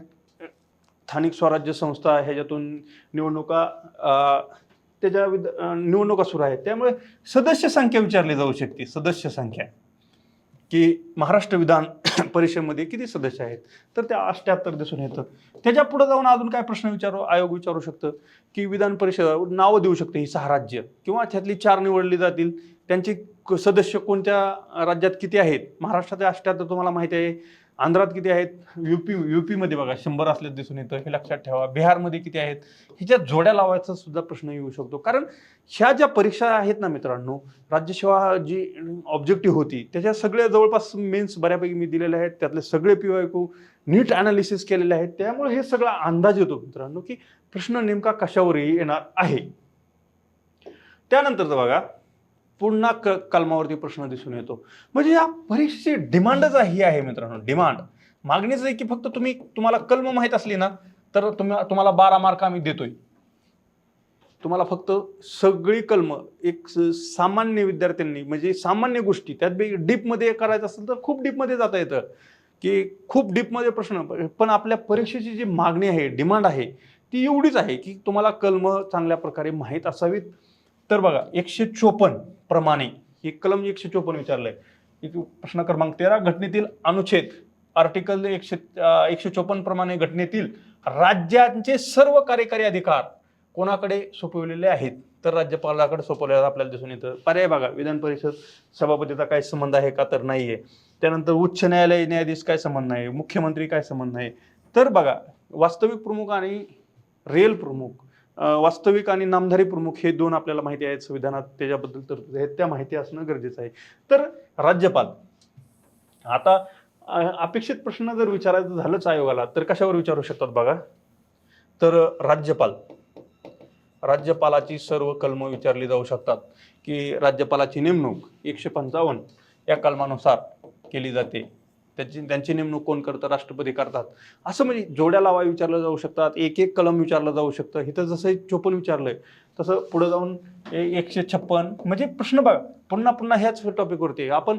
म्हणून हे 45 प्रश्न एवढे असे फोकस केलेले आहेत की बाबा ह्याच्यातच गुंतागुंत आयोगाने करून पुन्हा पुन्हा कसे प्रश्न बनवलेले आहेत ते आपण पाहत आहोत. तर हे बघा पुढे त्याच्यानंतर पुन्हा राज्यासंबंधित प्रश्न विचारलेला आहे.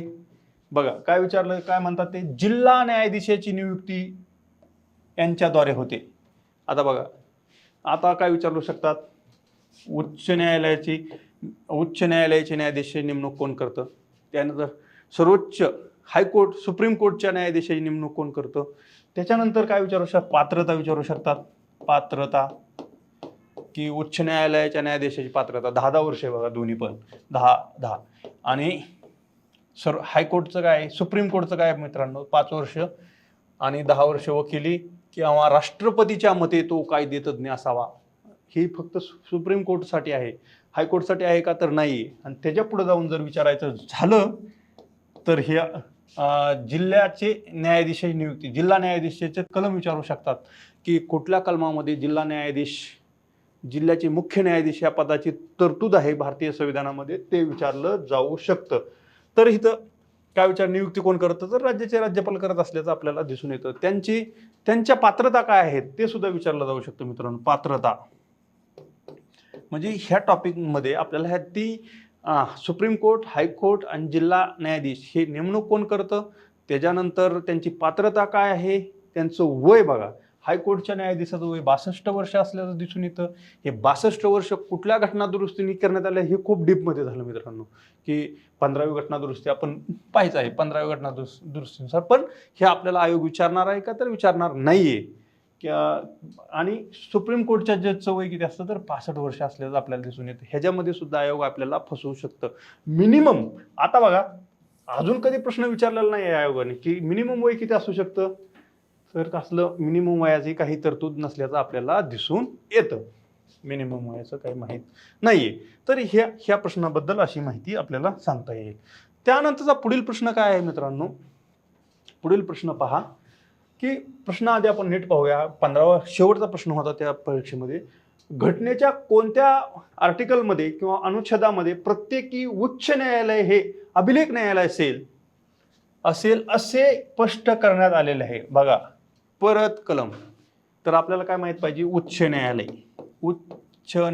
जे आहे न्यायालय, त्याची सर्व कलम आपली म्हणजे पाठ म्हणण्यापेक्षा आपल्याला थोडक्यात माहिती पाहिजे की उच्च न्यायालयाचे न्यायाधीशाची नेमणूक, त्यांची पात्रता, त्याच्यानंतर उच्च न्यायालय प्रत्येक राज्याला असावं ते कुठल्या कलमामध्ये आहे, किंवा उच्च न्यायालयामध्ये त्यांचे वेतन वगैरे ज्या तरतुदी आहेत त्या कलम आपल्याला सगळी माहीत असणं हे 115 आहे. म्हणजे ह्या 15 प्रश्नामध्ये आपण एक हे पाहिलं की ह्याच्यात 8 ते 9 प्रश्न फक्त कलमावर विचारलेले आहेत आणि बाकी बेसिक डाटावरती विचारले आहे. तर नेक्स्ट प्रश्न बघा.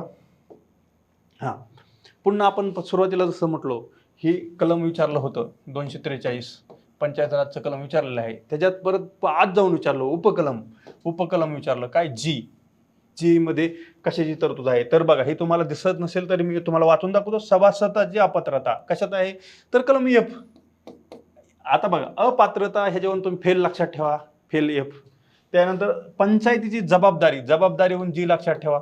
बी कुठं आहे, हे बी उत्तर आहे. पंचायत रचना लक्षात ठेवा तुम्ही. पंचायत काला टाइम ई वरनं हे लक्षात ठेवा की ई हे कालावधीमध्ये आहे. असं छोट्या छोट्या ट्रिक करा आणि त्याच्यावरून ते लक्षात ठेवा. पण हे येऊ शकते, येणारच आहे की जोड्या लावा वगैरे अशा प्रकारे हे येणार आहे. तर ही सब कलम आपल्याला माहीत असणं गरजेचं आहे. त्यात निवडणुकीचं के सांगितलं मी तुम्हाला, वित्त आयोगाचं आय सांगितलं. त्याच्यानंतर जिल्हा नियोजन समिती कुठल्या घटना दुरुस्ती, तर बघा ही 73व्या आपल्याला वाटू शकतं की पंचायत राज संबंधी आहे, तर मित्रांनो नसून ती 74व्या घटना दुरुस्तीनुसार आहे. त्याचं कलम बघा ZD 243 ZD हे असल्याचं दिसून येतं. हे महत्वाचं कलम आहे, लक्षात ठेवा. एवढंच विचारलं जाऊ शकतं. हे तर जसं विचारलंय की जिल्हा नियोजन समितीचं कुठलं कलम आहे, तर ते आपल्याला लक्षात असणं गरजेचं आहे. त्यानंतरचं बघा इथं काय विचारलं आहे बघा मित्रांनो, एक लक्षात घ्या काय विचारते हे 17व्या प्रश्न. खालीलपैकी कोणती विधाने बरोबर आहेत? महाधिवक्ता, सुरुवातीला पण विचारलं महाधिवक्ता. बघा इथं प्रश्न त्याच्यावरतीच विचारला होता की राज्याच्या महाधिवक्तेची नेमणूक कोण करतं, इजी प्रश्न विचारला होता. आता थोडं आत जाऊन विचारला, काय विचारलं की 1 मे 1960 रोजी महाराष्ट्र राज्याच्या स्थापनेसह महाधिवक्ता कार्यालय अस्तित्वात आले, असा प्रश्न विचारला. तर हे तुम्हाला माहिती असणं अपेक्षित आहे का, तर नाही. बरोबर आहे का, तर बरोबर आहे. असे प्रश्न बरोबर लक्षात ठेवायचे, कारण आपल्याला माहिती आहे का, वाचलंय का कुठं, तर कुणी शक्यतो या गोष्टी वाचलेल्या नाहीत. आणि वाचन अपेक्षित आहे का ह्या परीक्षेसाठी, तर मित्रांनो हे वाचन अपेक्षित नाहीये. पण महाधिवक्त्याची नियुक्ती अनुच्छेद 165 नुसार केली जाते, हे IMP आहे आणि हे तुम्हाला माहितीच पाहिजे. जर तुम्हाला हे माहित असेल बी बरोबर आहे, तर बघा काय हे पर्याय गेला, 3 पर्यायामध्ये येता तुम्ही. आणि परत काय वीरेंद्र सराफ हे महाराष्ट्राचे महाधिवक्ता आहे. हे तारीख दिली बघा, मुद्दाम आयोगाने तारीख दिलेली होती. ते ऑगस्टमध्ये दुसऱ्यांची नेमणूक झाली होती सप्टेंबरमध्ये, म्हणून इथं ऑगस्ट करून दिलेलं आहे. म्हणजे चालू घडामोडीचा इथं आयोगाने रेफरन्स लावण्याचा प्रयत्न केला, त्याच्यामुळे ही सर्व विधानं बरोबर होती. तर आता आपलं काय काम आहे की सध्या कोण आहेत पाहणं काम आहे. त्यांची नियुक्तीवर प्रश्न आला, राज्यपाल करतात. तर आता ह्याच्यावरती आला कलमावरती, येणाऱ्या परीक्षेमध्ये नुसतंच कलम विचारलं जाऊ शकतं, किंवा पुढे जाऊन का अजून काय थोडं काय विचारू शकतं, त्यांचं पात्रता काय असावी, त्याच्यासोबत त्यांना अधिकार कोणाला आहे बाबा त्यांची वेतन वगैरे ठरवण्यात, अशा गोष्टी विचारल्या जाऊ शकतात, त्या आपण पाहायच्या आहेत. त्यानंतरचा बघा आता पुन्हा प्रश्न विचारलेला आहे मूलभूत कर्तव्य. खालीलपैकी मूलभूत कर्तव्य नाही म्हटलंय बघा, नाही म्हटलंय की कोणतं मूलभूत कर्तव्य नाही, असं इथं आपल्याला विचारलेलं आहे. तर मूलभूत कर्तव्य आपल्याला माहित आहेत बघा. त्याच्यात आपण काय काय आता लक्षात ठेवलं पाहिजे. मूलभूत कर्तव्य कलम 51A भाग 4A कधी 1976 42वी घटना दुरुस्ती समिती कुठली, सुवर्णसिंग समिती. त्या समितीच्या शिफारशीनुसार किती केले, तर 10ची हे ऍड करण्यात आले. समितीने सगळे जे केले होते, राज्यसेवेला आता प्रश्न विचारला होता की सगळ्या शिफारस केले होते ते ऍड केलेलं आहे का, तर नाहीये. तर कुठले ऍड केले. त्याच्यानंतर 11वं कधी केलं, 86वी घटना दुरुस्ती कधी 2002 ची, त्या घटना दुरुस्तीनुसार कुठलं कलम ऍड करण्यात आलं, तर पालकांनी 6 ते 14 वर्षातील मुलांना शिक्षण देणं हे त्यांचं कर्तव्य आहे, अशा प्रकारचं. म्हणजे एवढं बघा, ही अशी चेन किंवा लॉजिक जर तुम्ही असं लक्षात ठेवलं तर काय ह्याच्यावर कुठलाही प्रश्न येऊ द्या, आणि ते राहिलेले 10 एक त्यांचा सिक्वेन्स लक्षात ठेवा बस. ह्याच्या पुढं काय जाणार आहे का, तर अजिबात नाहीये. तर आता परत काय विचारलं आयोगाने इथं, तर मूलभूत कर्तव्य कोणतं नाहीये विचारलं. आपण व्यवस्थित वाचलं. पहिलं काय, वैयक्तिक आणि सामूहिक क्रियाकलमाच्या सर्व क्षेत्रात उत्कृष्ट प्रयत्न करणे, की वैयक्तिक प्रगती झाली पाहिजे, असं असू शकतं का, तर असू शकतं मित्रांनो.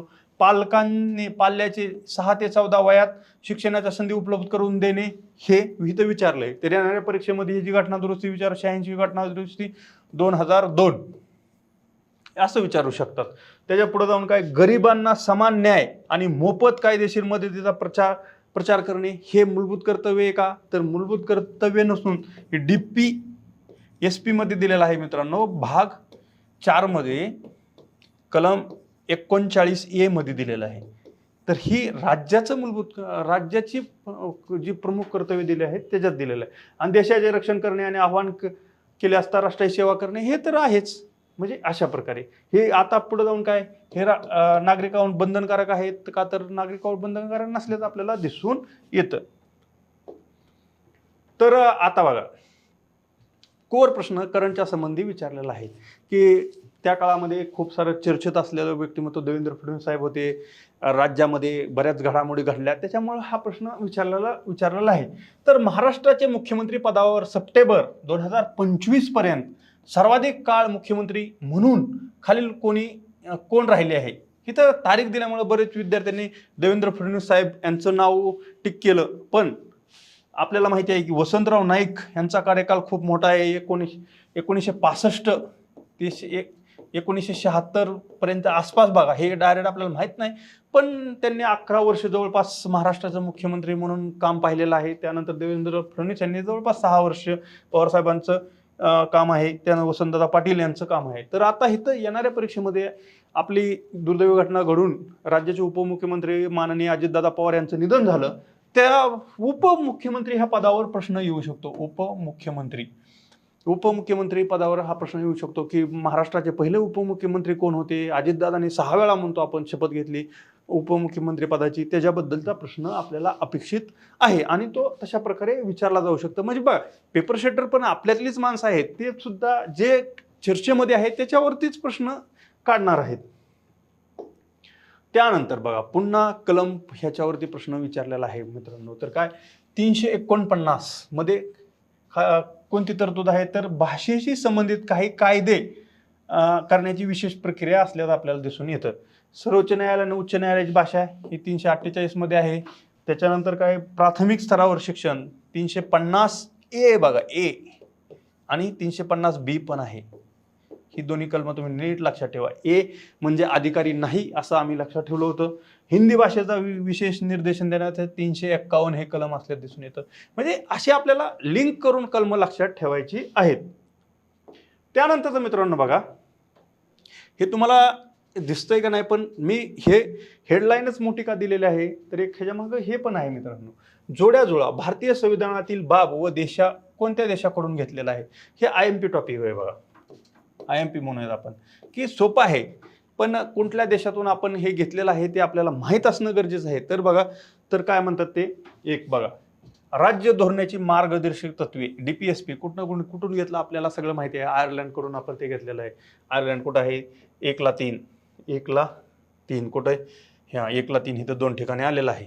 ते जरा आपण टायपिंग जसं आयोगाचं ओरिजिनल पेपर तसं नाही केलेलं, पण हे घेतलेलं आहे. त्यानंतर मूलभूत हक्क कुठून घेतला आहे, अमेरिका. कुठं आहे, USA 5. हे पर्याय क्रमांक उत्तर 2 आहे.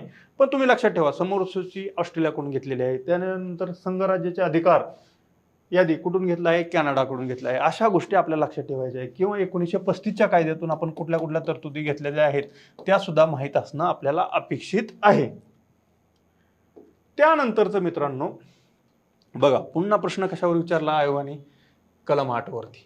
म्हणून मी तुम्हाला इतकं ओरडून का सांगतोय की कलम तुम्हाला माहीत असणं गरजेचं आहे.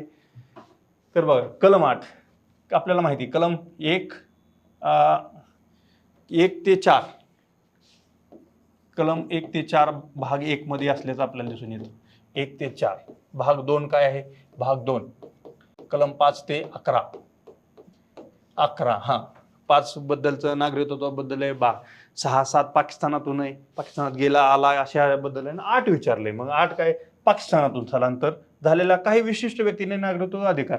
पाकिस्तान म्हणलं की आपण 6-7 मध्येच बघतो, हे तर नाही. भारताबाहेर राहणाऱ्या भारतीय वंशाच्या विशिष्ट व्यक्तीचे नागरिकत्वाचे अधिकार, हे बरोबर आहे. त्या पाकिस्तान स्थलांतरित, पाकिस्तानाबद्दल काय 6 आणि 7. संसद कायद्याद्वारे नागरिकत्व अधिकार नियम करेल, हे बघा 11 महत्वाचं आहे.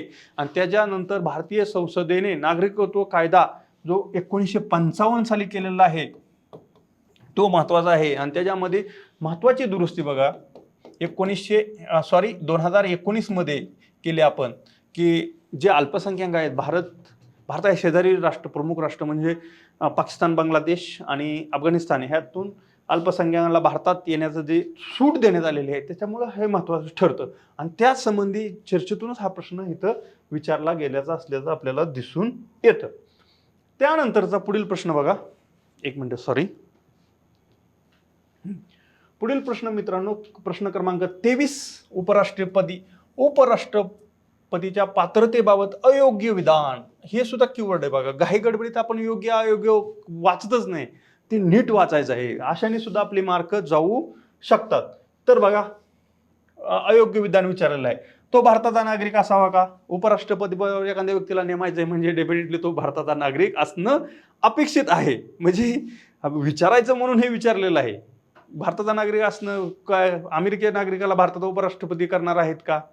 तर नाही. त्याच्यामुळं हे तर काय आपण सर्व विद्यार्थ्यांना माहीत असणं ते अपेक्षित आहे. 45 वर्ष पूर्ण असावीत. 45 आहे का? तर तिथं 35 वर्षाची तरतूद आहे मित्रांनो. लोकसभेचा सदस्य असावा का? तर नाही. राज्यसभा सदस्य म्हणून निवडून येण्याची पात्रता असावी. तर असं विचारलं, राज्यसभा सदस्य निवडून येण्याची पात्रता असावी. तर राज्यसभा सदस्याचं वय, आता उपराष्ट्रपती आपण 35 म्हणतो, पण राज्यसभा सदस्य होण्यासाठी किती 30 वर्ष वय लागतं बघा. असं कन्फ्युजन करून घ्यायचं नाही आपण. त्यानंतरचं काय बघा, अर्हता प्राप्त केलेल्या उपराष्ट्रपदाची निवडणूक नाही. म्हणजे तर कुठली नाही तर विचारलं तर आपल्याला काय माहिती बघा, बी आणि सी चुकीचं असल्याचं दिसून येतं. तर उपराष्ट्रपती पद, आता उपराष्ट्रपतीचे आपल्याला येणाऱ्या परीक्षेमध्ये काय माहीत पाहिजे, उपराष्ट्रपती पदाची कलम माहीत पाहिजेत फक्त, की आर्टिकल 64 मध्ये तो पदसिद्ध राज्यसभेचा अध्यक्ष असतो ते कुठल्या कलमामध्ये आहे.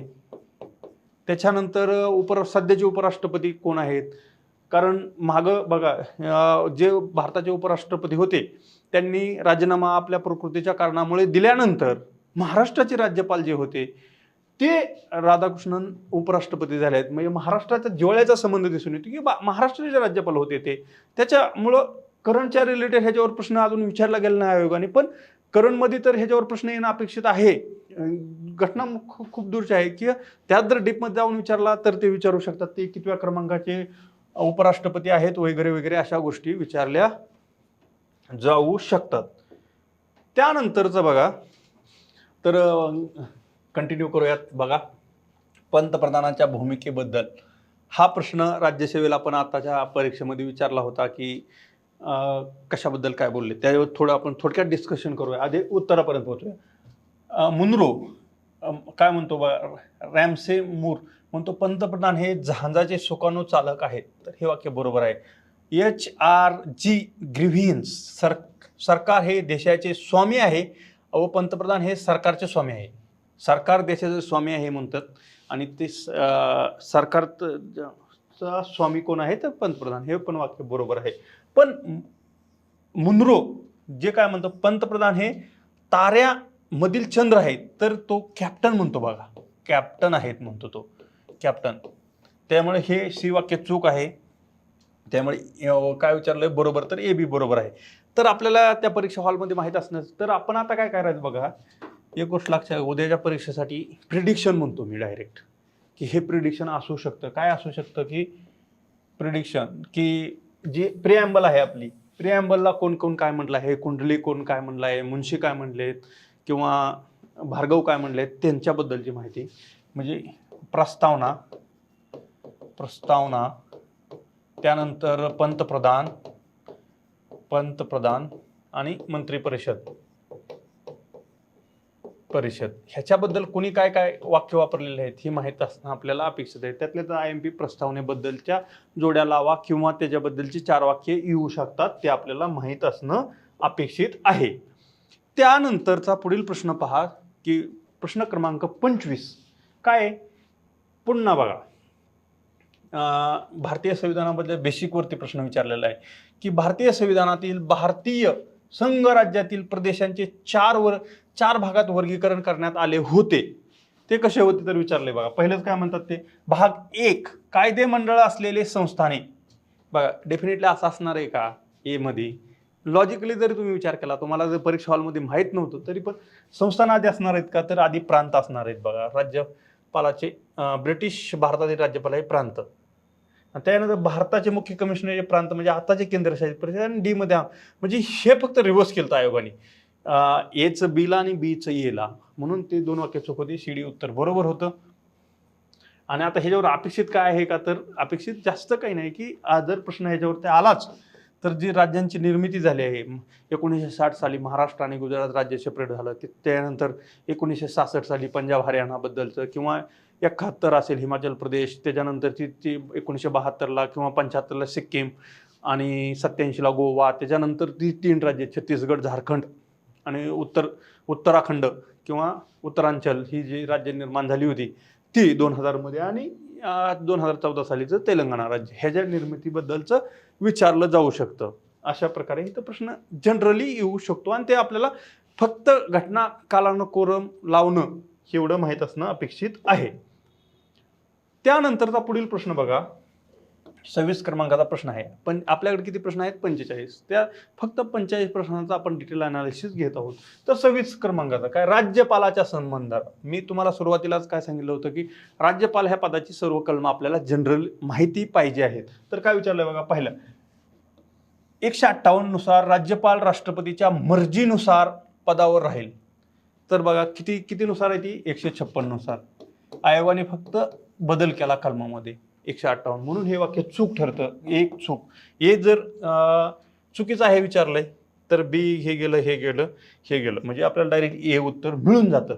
आणि पुन्हा बघा काय विचारलंय, आधीच्या परीक्षेचा जर तुम्ही चांगला प्रकारे अभ्यास केला असता तर इथं बघा 154 नुसार राज्याच्या कार्यकारी शक्ती राज्यपालाकडे असेल. आधी काय विचारलं की डॅश डॅश ह्या कलमानुसार राज्याची कार्यकारी शक्ती कोणाकडे असेल, तर ते 154 नुसार राज्याची कार्यकारी शक्ती कोणाकडे असेल, तर राज्यपालाकडे असेल. आता काय विचारलं, बरोबर का चूक मध्ये विचारलं, 163 नुसार मुख्यमंत्र्याच्या नेतृत्वाखाली मंत्रिमंडळ असेल का, तर असेल. सरळ सरळ लिहिलं की मंत्रिमंडळ असेल. म्हणजे ही कलम आपल्याला 163, 155, 156 आणि 163, 64 ही कलमं आपल्याला जनरली माहीत असावीत, आणि ह्याच्यावरच पुन्हा प्रश्न येणार आहे. आणि जर त्या विधानमंडळावरती जर प्रश्न विचारायचा झाला तर 168, 170 वर सुद्धा प्रश्न विचारला जाऊ शकतो, आणि विचारलेला आहे परीक्षेमध्ये. तर बघा, पंचायत विषय मी तुम्हाला सुरुवातीलाच काय सांगितलं की 243 पाहत असतानाच म्हणलं ह्याची सबकलमावरती प्रश्न येऊ शकतो. तर बघा डायरेक्ट ह्या परीक्षेमध्ये पुन्हा त्याच संबंधी 243 त्याची उपकलम प्रश्न विचारलेला आहे. ग्रामसभा काय आहे, सुरुवातीला ग्रामसभा 243A मध्ये ग्रामसभा, 243A ग्रामसभा. त्यानंतर जागाचं आरक्षण कुठे आहे बाबा, 243D हे स्थानिक पंचायत विषय म्हणलंय, कंसात त्यांनी करून दिलंय की पंचायत विषयीचं आपल्याला पाहायचं आहे. पंचायतीच्या निवडणुका कलम विचारलेला आहे. त्यानंतर सदस्याच्या अपात्रतेसंबंधी विचारलं होतं बघा मगाशी, पण आपण पाहिलं की एफ मध्ये फेल आपण म्हणू शकतो त्यांच्या अपात्रता. मगाशी जी बद्दल विचारलं, आता इथं जोड्या लावाबद्दल विचारलं. येणाऱ्या परीक्षेमध्ये पण तसंच प्रकारे विचारलं जाऊ शकतं. म्हणून आपण एवढंच बघायचं आहे बघा. उद्या जर तुम्ही रिव्हिजन करत असाल हे लेक्चर पहा. लेक्चरमध्ये ज्या गोष्टी मी तुम्हाला सांगतो आहे त्या गोष्टी तुम्ही पुस्तकातनं एकदा पुन्हा 2 वेळा पहा. तुमचा मार्क ह्या पेपरमध्ये किंवा पॉलिटीमध्ये जाणार नाही आहे. त्यानंतर बघा 28 नंबरचा प्रश्न आहे मित्रांनो, खालीलपैकी कोणती कथने भारतीय संविधानाच्या अनुच्छेद 20 पुन्हा कलम 20 वर प्रश्न विचारला.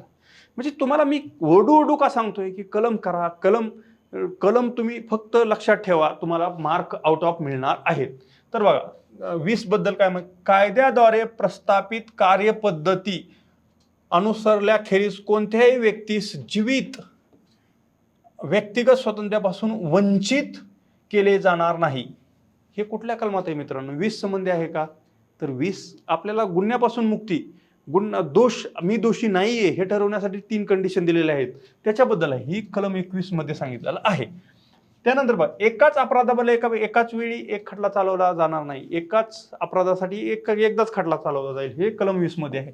स्वतः विरुद्ध साक्षीदार होण्याची सक्ती केली जाणार नाही, हे पण 20 मध्ये. आणि राहिलेलं तिसरं काय आहे तर ड्युओ पार्टीशी, म्हणजे एकाच खटल्याबद्दल एकदाच काळ चालवला जाईल. आणि तिसरं ज्यात ते आहे ना 20 मध्ये, तर काय म्हणतात ते 20 मध्ये अशी तरतूद केलेली आहे मित्रांनो, की ज्यावेळी कायदा अस्तित्वात आहे, म्हणजे आता एखाद्या गुन्ह्यासाठी फाशी शिक्षा आहे किंवा जन्मठेपी शिक्षा आहे, आणि तो गुन्हा आता केला आणि नंतर कायदा केला आणि फाशी शिक्षा दिली, असं करता येणार नाही. ह्या 3 गोष्टी आहेत. आणि 6 ते 14 वयोगटातील बालकांसाठी मोफत सक्तीचे शिक्षण, तर आपल्याला माहिती आहे कलम 21A मध्ये ही तरतूद आहे. 21A मध्ये घटना दुरुस्ती पाहून घ्या.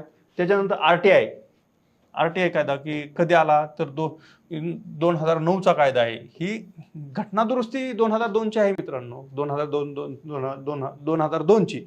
पण कायदा अस्तित्वात कधी आला तर 2009ला. अस्तित्वात ते कायदा कधी झाला? 1 एप्रिल 2010ला. तर ह्या गोष्टी आपल्याला लक्षात ठेवायच्या आहेत. तर ह्याच्यात बघा बीसी उत्तर आहे. कलम 20 येणाऱ्या परीक्षेत 21-22 कुठलंही विचारलं जाऊ शकतं, जोड्या लावा विचारलं जाऊ. कलम 19 सुद्धा विचारलं जाऊ शकतं, कारण त्याच्यात विचारण्यासारखं आहे. ABCD असे 6 प्रकारचे स्वतंत्र दिलेले आहेत, तर ते पाहायचं आहे आपल्याला. त्याच्यानंतर बघा घटना दुरुस्ती, त्यानंतर EWS बद्दलची घटना दुरुस्ती विचारली जाऊ शकते, की त्या घटना दुरुस्तीची माहिती आपल्याला विचारली जाऊ शकते. तर कलम प्रश्न क्रमांक 29 बघा, खालील कोणती विधाने कलम 168 मध्ये दिलेले आहेत. बघा सुरुवातीच्या पेपरमध्ये काय विचारलं होतं की राज्य विधिमंडळाचं कलम कोणतं आहे, तर आता काय विचारलंय की 168 बद्दलची माहिती विचारली आहे. त्यात काय तरतुदी आहेत? तर बघा प्रत्येक राज्यासाठी कायदेमंडळ असेल ज्यामध्ये राज्यपाल असतील, तर माहिती आहे आपल्याला 168 मध्ये विधानसभा आणि राज्यपाल आणि असेल तर विधान परिषद. विधान परिषद असलेली राज्य 6 राज्य महाराष्ट्र, कर्नाटक जवळजवळ आणि आंध्र, तेलंगणा, UP, बिहार जास्त लोकसंख्येवाले राज्य, असं आपण ट्रिकनी लक्षात ठेवलेलं आहे. 2 सभागृह असतील तिथे विधान परिषद आणि विधानसभा म्हणून ओळखले जाईल. 2 सभागृहे असतील तिथे विधान परिषद आणि विधानसभा म्हणून ओळखले जाईल. बरोबर आहे, ओळखलं जाणार आहे. फक्त एकच सभागृह असेल तिथं विधानसभा म्हणून ओळखलं जाईल. 2 सभागृह असतील राज्याच्या मंडळामध्ये तर तिथं विधान परिषद, विधानसभा हे माहिती आहे आपल्याला. एक असेल तर विधानसभा म्हणून ओळखलं जातं. आणि बघा त्याच्या पुढचं काय म्हणतं डी मध्ये, विधानसभेत 500 पेक्षा जास्त व 60 पेक्षा कमी सदस्य नसतील, असतील म्हटलं हे, म्हणून ते चुकीचं ठरतं. आणि ते सुद्धा कुठल्या कलमात आहे? 170 मध्ये असल्याचं दिसून येतं आपल्याला, की विधानसभेची रचना हे जे कलम आहे ते. त्यामुळे ABC ह्याचं उत्तर आहे. ABC कुठे बघा, काय विचारलंय? नाही विचारलंय, चुकीचं, म्हणून डी हे उत्तर आहे. तर 68 डिटेलमध्ये पाहून घ्यायचं, 169 मध्ये डिटेल पाहून घ्यायचं, 170 डिटेलमध्ये पाहून घ्यायचं, 72, 73 म्हणजे हे कलम थोडकी यात आपली 395 कलमापैकी किती आपल्याला 60 ते 70 कलम आपल्याला माहीत असणं अपेक्षित आहे मित्रांनो. एवढीच कलम आपल्याला अपेक्षित आहेत. त्यानंतरचं बघा, पुन्हा कशावरती प्रश्न विचारलाय बघा मित्रांनो. तुम्हाला मी ओरडून काय सांगतो की निवडणूक आयोगावरती लक्ष ठेवा. भारतीय संविधानाच्या खालील कोणत्या कलमामध्ये आणि कलमात आणि भागात मूलभूत कर्तव्ये समाविष्ट आहेत? बघा मूलभूत कर्तव्यावरती सरळ साधा प्रश्न विचारला आहे. मूलभूत कर्तव्य कुठलं कलम आहे? 51A. 51A. भाग कुठला आहे? 4A. कुठं आहे? पर्याय क्रमांक 1. तर आयोग इथं गमतीशीर काम कधी कधी करतं बघा, की आपल्याला रोमन अंकामध्ये 4 कसं लिहायचं असं हे 4. 4 ती कधी कधी असं देतात, 6 करून देतात. त्याच्यामुळं लक्षात ठेवा 4 कसं लिहिलंय ते सुद्धा आयोग तिथं आपल्याला चुकवत असल्याचं दिसून येतं. हे लांबचे कलम दिलेले आहेत, त्यामुळे आपल्याला ते उत्तरापर्यंत सहज पोहोचू शकतो. म्हणजे मूलभूत कर्तव्य मी जसं सांगितलं तसं मूलभूत कर्तव्य भाग 4A, कलम 51A, घटना दुरुस्ती 42वी, त्याच्यानंतरची 11 ॲड केलं मूलभूत कर्तव्य, त्याची घटना दुरुस्ती, समिती आणि त्या मूलभूत कर्तव्याचं सिक्वेन्स, एवढ्याच गोष्टी लक्षात ठेवायच्या आहेत. त्यानंतर बघा पुन्हा प्रश्न कशावरती विचारला मित्रांनो, पुढची परीक्षा म्हणजे 3 परीक्षेमध्ये राज्यासंबंधीच्या महाधिवक्ता ह्या पदावरती प्रश्न विचारलाच आहे. असत्य विधान विचारलंय. महाधिवक्ता वाचलं पण असत्य वाचलं नाही, अशा पण खूप केसेस असतात. विद्यार्थी गडबडीत असत्य वाचत नाही, सत्याला टिक करून देतात की महाधिवक्ता पदाची नियुक्ती राष्ट्रपती केली जाते का राज्याच्या? तर मित्रांनो राज्यपाल म्हणून हे उत्तर आहे. 165 कलम आहे राज्यपालांना करतात, म्हणून हे त्याचं उत्तर आहे. पण आपण खालचे पण पर्याय नीट येणाऱ्या परीक्षेसाठी काय त्यातून आपल्याला मिळतंय का बाबा, की हे राज्यपालांच्या संदर्भित केलेल्या कायदेशीर बाबीवर ते राज्य सरकारला सल्ला देतात. हे उत्तर बरोबर आहे. म्हणजे उत्तर आपलं एक आहे, राज्यपालांनी नेमून दिले कायदेशीर वैशिष्ट्ये असलेली इतर कर्तव्य ते पार पाडतात. डेफिनेटली संविधान किंवा इतर कोणत्याही कायद्याने त्यांना दिले कार्य ते पार पाडतात. म्हणजे साधे प्रश्न आहेत. फक्त चुकीचं विचारलं होतं तर भारताचे राष्ट्रपती ज्यांची नियुक्ती करतात तर ते राष्ट्रपती नाही, राज्यपाल नियुक्त करत असल्याचं आपल्याला दिसून येतं. त्यानंतरचा पुढील प्रश्न बघा, 32 नंबरचा प्रश्न मित्रांनो. 32 नंबरचा प्रश्न तू वाचून बघा. भारतातील उच्च न्यायालयाबाबत खालील कोणती विधाने बरोबर नाहीत? उच्च न्यायालय हाय, आपण काय म्हणलं, उच्च न्यायालयाची सगळी कलम आपल्याला माहित आहेत, त्याच्यानंतर त्या न्यायाधीशांची पात्रता माहित आहे, आणि त्याच्या पुढे काय विचारलंय की उच्च न्यायालयाबद्दल कुठलं विधान बरोबर नाही. उच्च न्यायालय जनहित याचिकेशी संबंधित याचिका स्वीकारू शकतात म्हणलं की विचार करायचा बघा, ते पॉझिटिव्हच घ्यायचं आहे. जनरली उच्च न्यायालयाचे प्रत्येक न्यायाधीश नियुक्ती राष्ट्रपती करतात, आणि परत काय, राज्याचे राज्यपाल उच्च न्यायालयाचे न्यायाधीश नियुक्ती करतात. दोन्ही तिथेच कॉन्ट्रोवर्सी वाक्य दिलेत. म्हणून राज्यपाल करत नाही. राज्यपाल कोणाची नेमणूक करतात तर जिल्हा न्यायाधीशाची राज्यपाल नेमणूक करत असल्याचं आपल्याला दिसून येतं. उच्च न्यायालयाच्या न्यायाधीशाच्या निवृत्तीचे वय 62 आहे, तर आपण करून ठेवायचं की सुप्रीम कोर्टच्या किती 65 आहे. तर ह्या गोष्टी आपल्याला लक्षात ठेवायच्या आहेत. म्हणजे ह्या आपण जे सुरुवातीला बोललो उच्च न्यायालय काय काय गोष्टी, तर ह्या प्रश्नामध्ये त्याचं रिफ्लेक्शन आपल्याला दिसून येतं.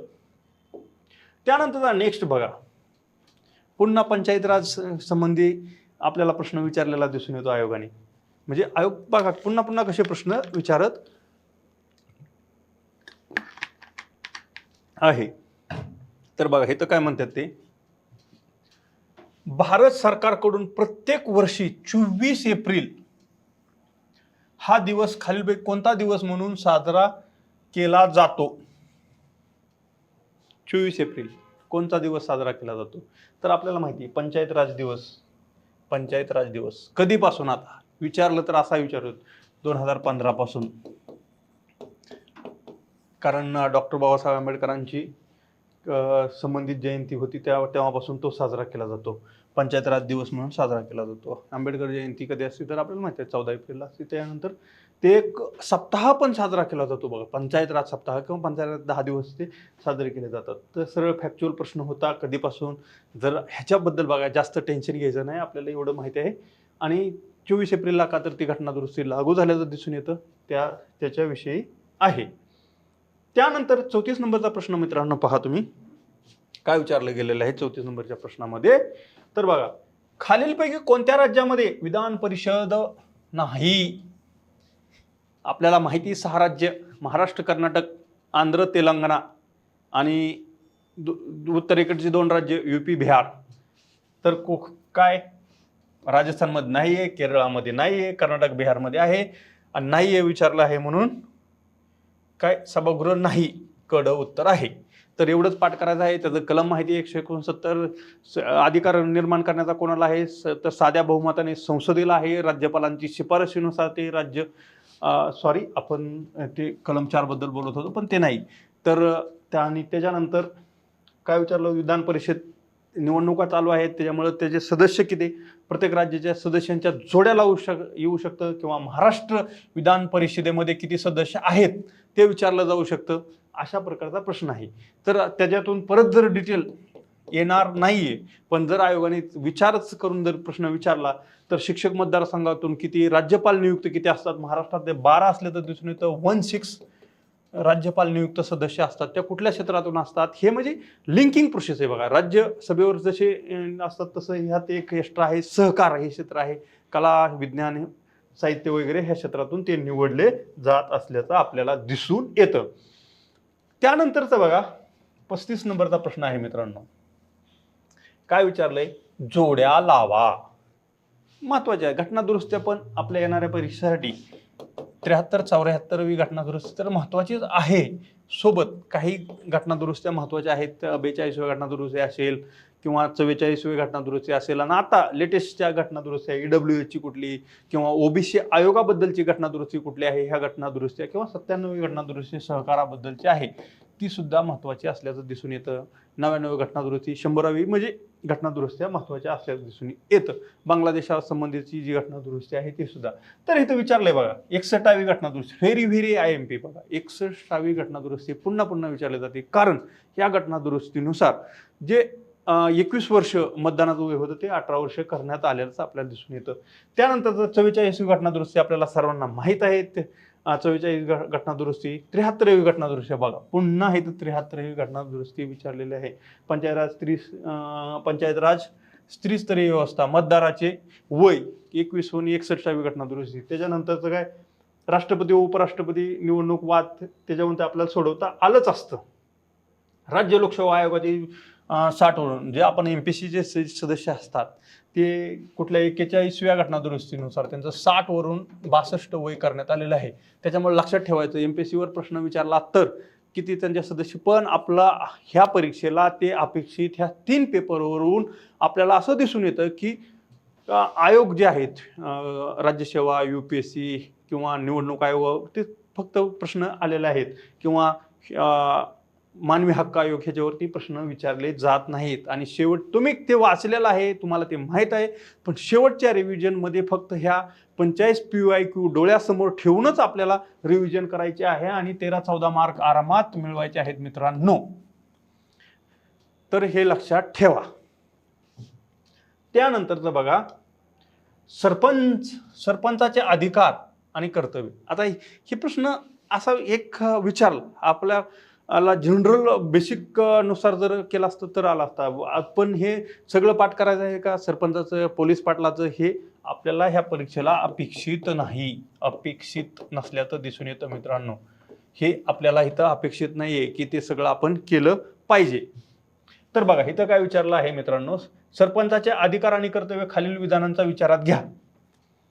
विचारले काय विचारले तर बघा, ग्रामसभेने मंजूर झालेल्या ठरावाची अंमलबजावणी करणे हे त्यांचं कर्तव्य आहे. ग्रामपंचायती मालमत्तेची सुरक्षा करणे हे सुद्धा त्यांचं कर्तव्य. ग्रामपंचायत क्षेत्रात प्राथमिक शाळावर देखरेख ठेवणे हे सरपंचाचं कर्तव्य नाहीये मित्रांनो. त्यामुळे उत्तर पर्याय क्रमांक 3 असं. तर आपल्याला आता फक्त एवढं माहित असावं की थेट सरपंच निवडला जातो जनतेतून कुठल्या समितीच्या शिफारशीनं, PB पाटील समितीच्या नुसार. आणि लक्षात घ्या भारतीय संविधानामध्ये पंचायत राज तालुक्याचे सभापती आणि जिल्ह्याचे ZP अध्यक्ष हे थेट निवडता येऊ शकतात का, तर तशीच संविधानामध्ये तरतूद नाही मित्रांनो. फक्त ग्राम स्तरावरच राज्यांना अधिकार दिलेला आहे की तुम्ही ठरवा कसे निवडायचे, तेवढंच फक्त लक्षात ठेवा. आणि PB पाटील समितीच्या शिफारशीनुसार हे सरपंच पद असते. सरपंच थेट निवडणुका घ्या आणि आज आपण आपल्या राज्यात ते घेत असल्याचं आपल्याला दिसून येतं. त्यानंतर बघा जे महत्त्वाचे आयोग आहेत, रँडमली प्रश्न हा आलेला आहे की बघा सरकारी आयोग सदस्य नव्हते, तर आपल्याला माहिती आहे सरकारी आयोगाचे अध्यक्ष सरकारी हे न्यायमूर्ती सरकारी हे होते आणि त्यात शिवराम आणि SR सेन SS आपण लक्षात ठेवतो हे 2 सदस्य होते. आणि तिसरे कोण रामा सुब्रमण्यम हे त्याचे सदस्य नसल्याचं आपल्याला दिसून येतं. म्हणजे हे आपण ह्याच्यात जर प्रश्न विचारला, जर भविष्यात जर प्रश्न विचारला तर ह्याच्या शिफारशीवर प्रश्न येण्याची संधी असते की बाबा राज्यपालाबद्दल ह्यांचं काय मत होतं वगैरे असं. आणि ह्याचा कधी कुणी स्थापन केला, कधी स्थापन झाला आणि ह्यांच्या शिफारशी कधी बाबा, एवढ्या गोष्टी विचारल्या जाऊ शकतात. किंवा कालानुक्रम की first RCC, first administrative reform commission, त्यानं सेकंड ॲडमिनिस्ट्रेटिव्ह रिफॉर्म कमिशन आणि सरकारी आयोग यांचे कालानुक्रम वगैरे लावण्याचा विचारला जाऊ शकतो. त्यानंतर 38 नंबरचा प्रश्न आहे बघा. आता हा प्रश्न पुन्हा एकदा वाचा, कलमावरती कसा प्रश्न आलेला आहे. तर निवडणूक आयोगाची कर्तव्य स्पष्ट करण्यासाठी कोणत्या कलमात सुधारणा निवडणूक आयोगाची कर्तव्य स्पष्ट करण्यासाठी कोणत्या कलमात सुधारणा करण्यात आली असं विचारलंय. की निवडणूक आयोगाचं कलमच विचारलंय डायरेक्ट की कलम आणि भाग विचारलाय बघा. कलम आणि भाग, कलम माहिती 324 भाग 15. तर सगळे भाग आपण तर पाहिलेले आहेत की रॅन्डमली कसे असावेत ते त्याबद्दल बोललो आहे. तर बघा कलम 324 भाग 15 माहीत असणं, 10 जर तुम्ही कन्फ्यूज असाल तर चुकलं असतं बाबा की 300 वगैरे तर नाही आहे. तर कलम महत्त्वाचं किती आहे, ह्या 45 प्रश्नामध्ये 5 ते 6 प्रश्न निवडणूक आयोगावरती विचारलेले आहेत. तर ते कलम 324 त्यांची वय वगैरे आपण मगाशी बोललो की त्यांचं वय माहीत असावं. त्याच्यानंतर आताचे निवडणूक आयुक्त जे मुख्य निवडणूक आयुक्त आहेत ते कितवे आहेत वगैरे त्याबद्दलची माहिती आपण घेतलेली आहे. त्यानंतर बघा हा प्रश्न असा रॅन्डमलीच विचारला होता मित्रांनो, आणि हा असे प्रश्न येणार आहेत का, तर नाही येणार. जर आलाच तर तो तिथं परीक्षेमध्ये काहीतरी लॉजिक लावून आपण तो सोडवणार आहोत. फक्त आपल्याला रुसो माहित होतं. रुसो काय, फ्रेंच राज्यक्रांतीचा जनक रुसो म्हणलं जातं, फेमस आहे.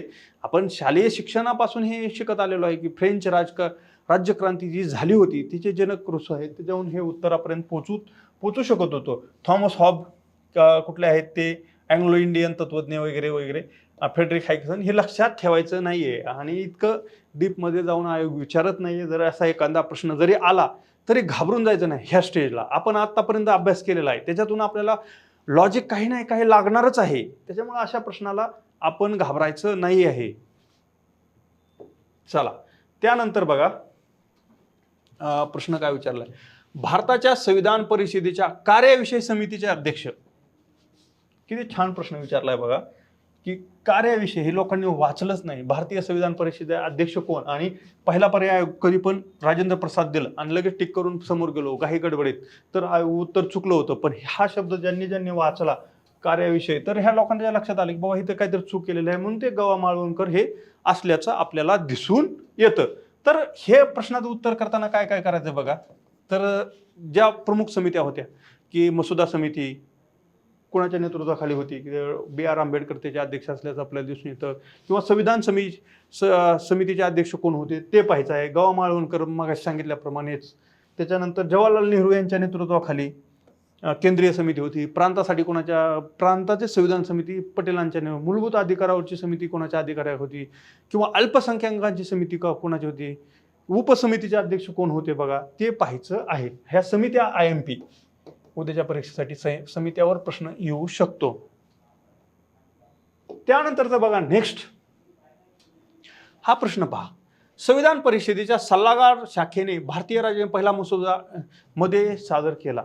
आता 31 मेला एक परीक्षा झाली मित्रांनो राज्यसेवेची आपली, त्याच्यामध्ये बी एन राव यांच्यावर प्रश्न आला होता आणि ही तारीख तिथं देण्यात आलेली असल्याचं दिसून येतं, ऑक्टोबर 1947. तर आता ह्यात काय, संविधान परिषदेचे सल्लागार शाखेने भारतीय राज्याकडे पहिला मसुदा, तर सल्लागार कोण होते तर आपल्याला माहित असेल ते BN राव असल्याचं आपल्याला दिसून येतं. BN राव ह्यांची नियुक्ती कोणी केली असली तर ते गव्हर्नर जनरल माउंटबॅटन यांनी केली होती. ते भारतीय संविधान सभेचे सल्लागार होते. त्यांनी पहिला मसुदा हे 1947. तर आता राज्यसेवेत विचारलं की त्याच्यात 343 कलम होते, 8 सूच्या होत्या, किंवा 10 सूच्या, 13 सूच्या होत्या म्हणते बघा, 13 शेड्यूल होते. म्हणजे 343 3 असं तुम्ही लक्षात ठेवू शकता. आणि त्यांनी पहिला मसुदा ऑक्टोबर 1947 मध्ये, म्हणजे हा प्रश्न आधी विचारला, आता त्याचंच रिफ्लेक्शन होऊन 31 मेच्या राज्यसेवा प्रीला हा प्रश्न आल्याचं आपल्याला दिसून येतं. त्यानंतरचा 42 नंबरचा प्रश्न बघा मित्रांनो. तर परत DPSP वरती प्रश्न आहे, भारतीय राज्यघटने मार्गदर्शक तत्वांच्या अनुच्छेद क्रमांकाचा योग्य क्रम लावा म्हटलंय की कुठले आहे. पर्यावरण संरक्षण काय 48A, जनतेचे राहणीमान व सार्वजनिक आरोग्य 47, SC ST दुर्बल गटांना आर्थिक हिताचे संरक्षण 46, आणि समान नागरिक कायदा 44. हे कलम आपल्याला अशी लक्षात ठेवायचे आहेत. हे अशीच विचारली जातात, जोड्या लावायला विचारतील, क्रमाने लावायला विचारतील, किंवा एक कलम देतील की बघा की पहिल्यांदा भारतामध्ये युनिफॉर्म सिव्हिल कोड कुठल्या राज्यात लागू झाला. उत्तराखंड राज्य आपल्याला सर्वांना माहीत आहे. तिथल्या समिती रंजना देसाई त्या त्यांच्या नेतृत्वाखाली समिती स्थापन केली होती. ते आपल्याला विचारलं जाऊ शकतं कारण ते पुन्हा पुन्हा चर्चेत असल्यामुळे. त्यानंतरचा बघा 43 नंबरचा हे विचारले, तारीख विचारली, अशा प्रश्नाला का घाबरून जायचं आहे का? तर मॉन्टेग्यू चेम्सफोर्ड 1919चा कायदा, 1919चा जो कायदा होता, नावाने ओळखला जाणारा भारतातील घटनात्मक सुधारणा विषयक अहवाल मध्ये प्रकाशित करण्यात आला. तर जुलै 1918 मध्ये प्रकाशित करण्यात आला होता. ते एवढं डिटेलमध्ये आपल्याला आता करायचं नाही आहे. तेव्हा विचारला होता प्रश्न, उद्या विचारला जाणार आहे का? तर आपण पॉझिटिव्ह थिंकिंग करायची की नाही विचारला जाऊ शकत. आणि जर विचारला गेलाच तर हे लक्षात ठेवा की जुलै 1918 साली तो प्रकाशित करण्यात आला होता. त्याच्याबद्दलचे ज्या तरतुदी आहेत की राखीव आणि सोपी विषय, थोड्या थोड्या गोष्टी, ते काल मी त्याचं शिकवत असताना तुम्हाला सांगितलं होतं की 1919, 1909, 1935 आणि 1947 हे जे कायदे आहेत ह्यांचा अभ्यास आपला असणं, म्हणजे जनरल अभ्यास असणं ह्या परीक्षेची डिमांड आहे. त्यानंतर बघा 44 नंबर जोड्या, कलम मी एका बाजूला लिहिलेत. मी जसं तुम्हाला सुरुवातीला म्हणलो कलम माहीत असणं गरजेचं आहे आणि त्याच्याबद्दल. तर बघा हे भाग 3 मधले कलम आहेत. भाग 3 त्यातले 12 ते 35 ह्या कलमाविषयी त्यांनी विचारलेलं आहे. भेदभाव करण्याची मनाई कुठं 15 मध्ये आहे. संमेलनाचा हक्क कलम 19 मध्ये, मी तुम्हाला सुरुवातीला म्हणलो कलम 19 मध्ये ज्या महत्वाच्या गोष्टी आहेत त्याच्याबद्दल आपल्याला माहित असणं गरजेचं आहे. आणि जीवित रक्षणाचा अधिकार कलम 20 दिलंय, तर ते कुठं आहे? कलम 21 मध्ये आहे. आणि घटनात्मक उपायांचा अधिकार कलम 32 हे बरोबर आहे. मग चुकीचं विचारलंय म्हणजे तर काय न जुळणारी जोडी, तर त्याचा पर्याय हे त्यांनी आपण दिलेला नाही, पण पर्याय त्याचं उत्तर आहे. त्यानंतरचा नेक्स्ट बघा, लास्ट प्रश्न आहे या 45 प्रश्नामध्ये. तर तो प्रश्न पाहून बघा काय विचारला आहे. तर समवर्ती सूचीमध्ये खालीलपैकी कशाचा समावेश होत नाही विचारले. जकात ही राज्य सूचीमध्ये आहे, पर्याय क्रमांक 3. आणि करारनामे ठीक आहे. जंगले बघा आधी राज्य सूचीमध्ये होतं, पण 42व्या घटना दुरुस्ती जे 5 विषय शिक्षण, जंगले, प्राणी, न्यायालय आणि वजनमापे हे जे 5 विषय टाकले ते विषय, त्याच्यामुळं ते समवर्ती सूचीत येतं. दिवाळखोरी आणि नादारी हे पण समवर्ती सूचीमध्ये येतं. अशा प्रकारे बघा आपण हे 45 प्रश्नांचं डिटेल अनालिसिस मित्रांनो घेतलेलं आहे. तर शेवटी मी तुम्हाला कुठल्या टॉपिकवर कसा प्रकारे भर दिला पाहिजे थोडक्यात 2 मिनिटात सांगतो मित्रांनो. तर बघा तुम्हाला काय काय माहीत असणं अपेक्षित आहे की सर्व परिशिष्ट शेड्यूल म्हणूया, शेड्यूल 1 ते 12 अपेक्षित आहे की तुम्हाला हे त्याची बेसिक माहिती असणं अपेक्षित आहे. कलम बघा की भाग 3 मधली कलम असतील, भाग 4 मधली कलम असतील किंवा 51A, त्यानंतर राज्यपाल राष्ट्रपती यांची कलम आणि संसद आणि विधान परिषद, संसद आणि विधानसभा यांची कलम आपल्याला माहीत असणं आहे. आणि सर्व भाग माहीत असणं अपेक्षित आहे. तर बघा आपल्याला इथे काय काय दिसतं मित्रांनो, ह्या 45 क्वेश्चन मधून आपण असं अनालिसिस केल्यानंतर आपल्याला एवढंच दिसतं की मित्रांनो एक गोष्ट लक्षात घ्या, परीक्षार्थी सगळं तुम्ही उद्या ही परीक्षेला सामोरे जाणार आहात, तर आपलं शेवटची पॉलिटी रिव्हिजन म्हणून काय केलं पाहिजे, कलम माहीत पाहिजे. त्यात शेड्यूल किती आहेत बाबा, शेड्यूल जी आहेत 1 ते 12 ती शेड्यूल सगळं बेसिक माहिती असणं अपेक्षित आहे. त्याच्यानंतर सर्व भाग म्हणजे माहीत असणं अपेक्षित आहे. भाग 1 मध्ये काय आहे, भाग 2 मध्ये काय आहे, भाग 3 मध्ये काय आहे, भाग 4 मध्ये, भाग 5, भागचा मूलभूत कर्तव्याचा भाग किती 4A, अशा गोष्टी आपल्याला माहीत असणं अपेक्षित आहे. त्याच्यानंतर बघा बाकी जे विविध आयोग आहेत त्याच्यावर प्रश्न विचारला आहे का आजपर्यंत ह्या 45 मध्ये, तर मित्रांनो प्रश्न विचारलेला नाहीये. फक्त निवडणूक आयोगावरती प्रश्न विचारलेला आहे. पुन्हा आता राज्य निवडणूक आयोगावर प्रश्न विचारला जाऊ शकतो. त्यासोबत ज्या प्रस्तावना असेल, मंत्रिमंडळ असेल किंवा पंतप्रधान असेल, ह्याच्याबद्दल जे विविध तत्वज्ञ किंवा राज्यशास्त्राचे अभ्यासक होते त्यांनी काही कमेंट केलेले आहेत ते विचारलेले आहे. किंवा मूलभूत कर्तव्य असतील ती क्रमाने लावा विचारले आहेत, किंवा DPSP असतील ती क्रमाने लावा विचारले असतील, त्यांची कलम विचारलेले आहेत. म्हणजे आणि सर्वात महत्त्वाचं पंचायत राज जे आहे, पंचायत राज बद्दलची जी कलम 243 असेल, 243, 40 आणि 243 ची उपकलम जी आहेत त्याच्यावरती प्रश्न विचारलेले आहेत. जर या 45 प्रश्नामध्ये तुम्हाला ह्याच्या सोबत जर राहून तुम्ही अभ्यास केला तर डेफिनेटली तुम्हाला इथे चांगला स्कोर करता येणार आहे. तर मित्रांनो हे सह्याद्री IAS अकॅडमीच्या यूट्यूब चॅनलला तुम्ही लाईक करा, सबस्क्राईब करा आणि जर लेक्चर आवडत असेल तर तसं कमेंट बॉक्समध्ये आम्हाला सांगा. तर आपण इथे थांबतो आहोत. तर तुम्हाला उद्या 14 जूनला जी परीक्षा होणार आहे त्यासाठी खूप साऱ्या शुभेच्छा. तर मित्रांनो थांबतो. धन्यवाद. आणि जर तुम्हाला काही शंका असतील तर सह्याद्री अकॅडमीच्या नंबरवर तुम्ही कॉल करा आणि तिथं तुम्हाला तुमच्या शंकांचे निरसन करण्याचा प्रयत्न करू. आणि सोबतच जर तुम्हाला मेन्सबद्दल काही प्री नंतर गाईडलाईन्स हवे असेल तर तुम्ही अकॅडमीला भेट देऊ शकता. धन्यवाद मित्रांनो.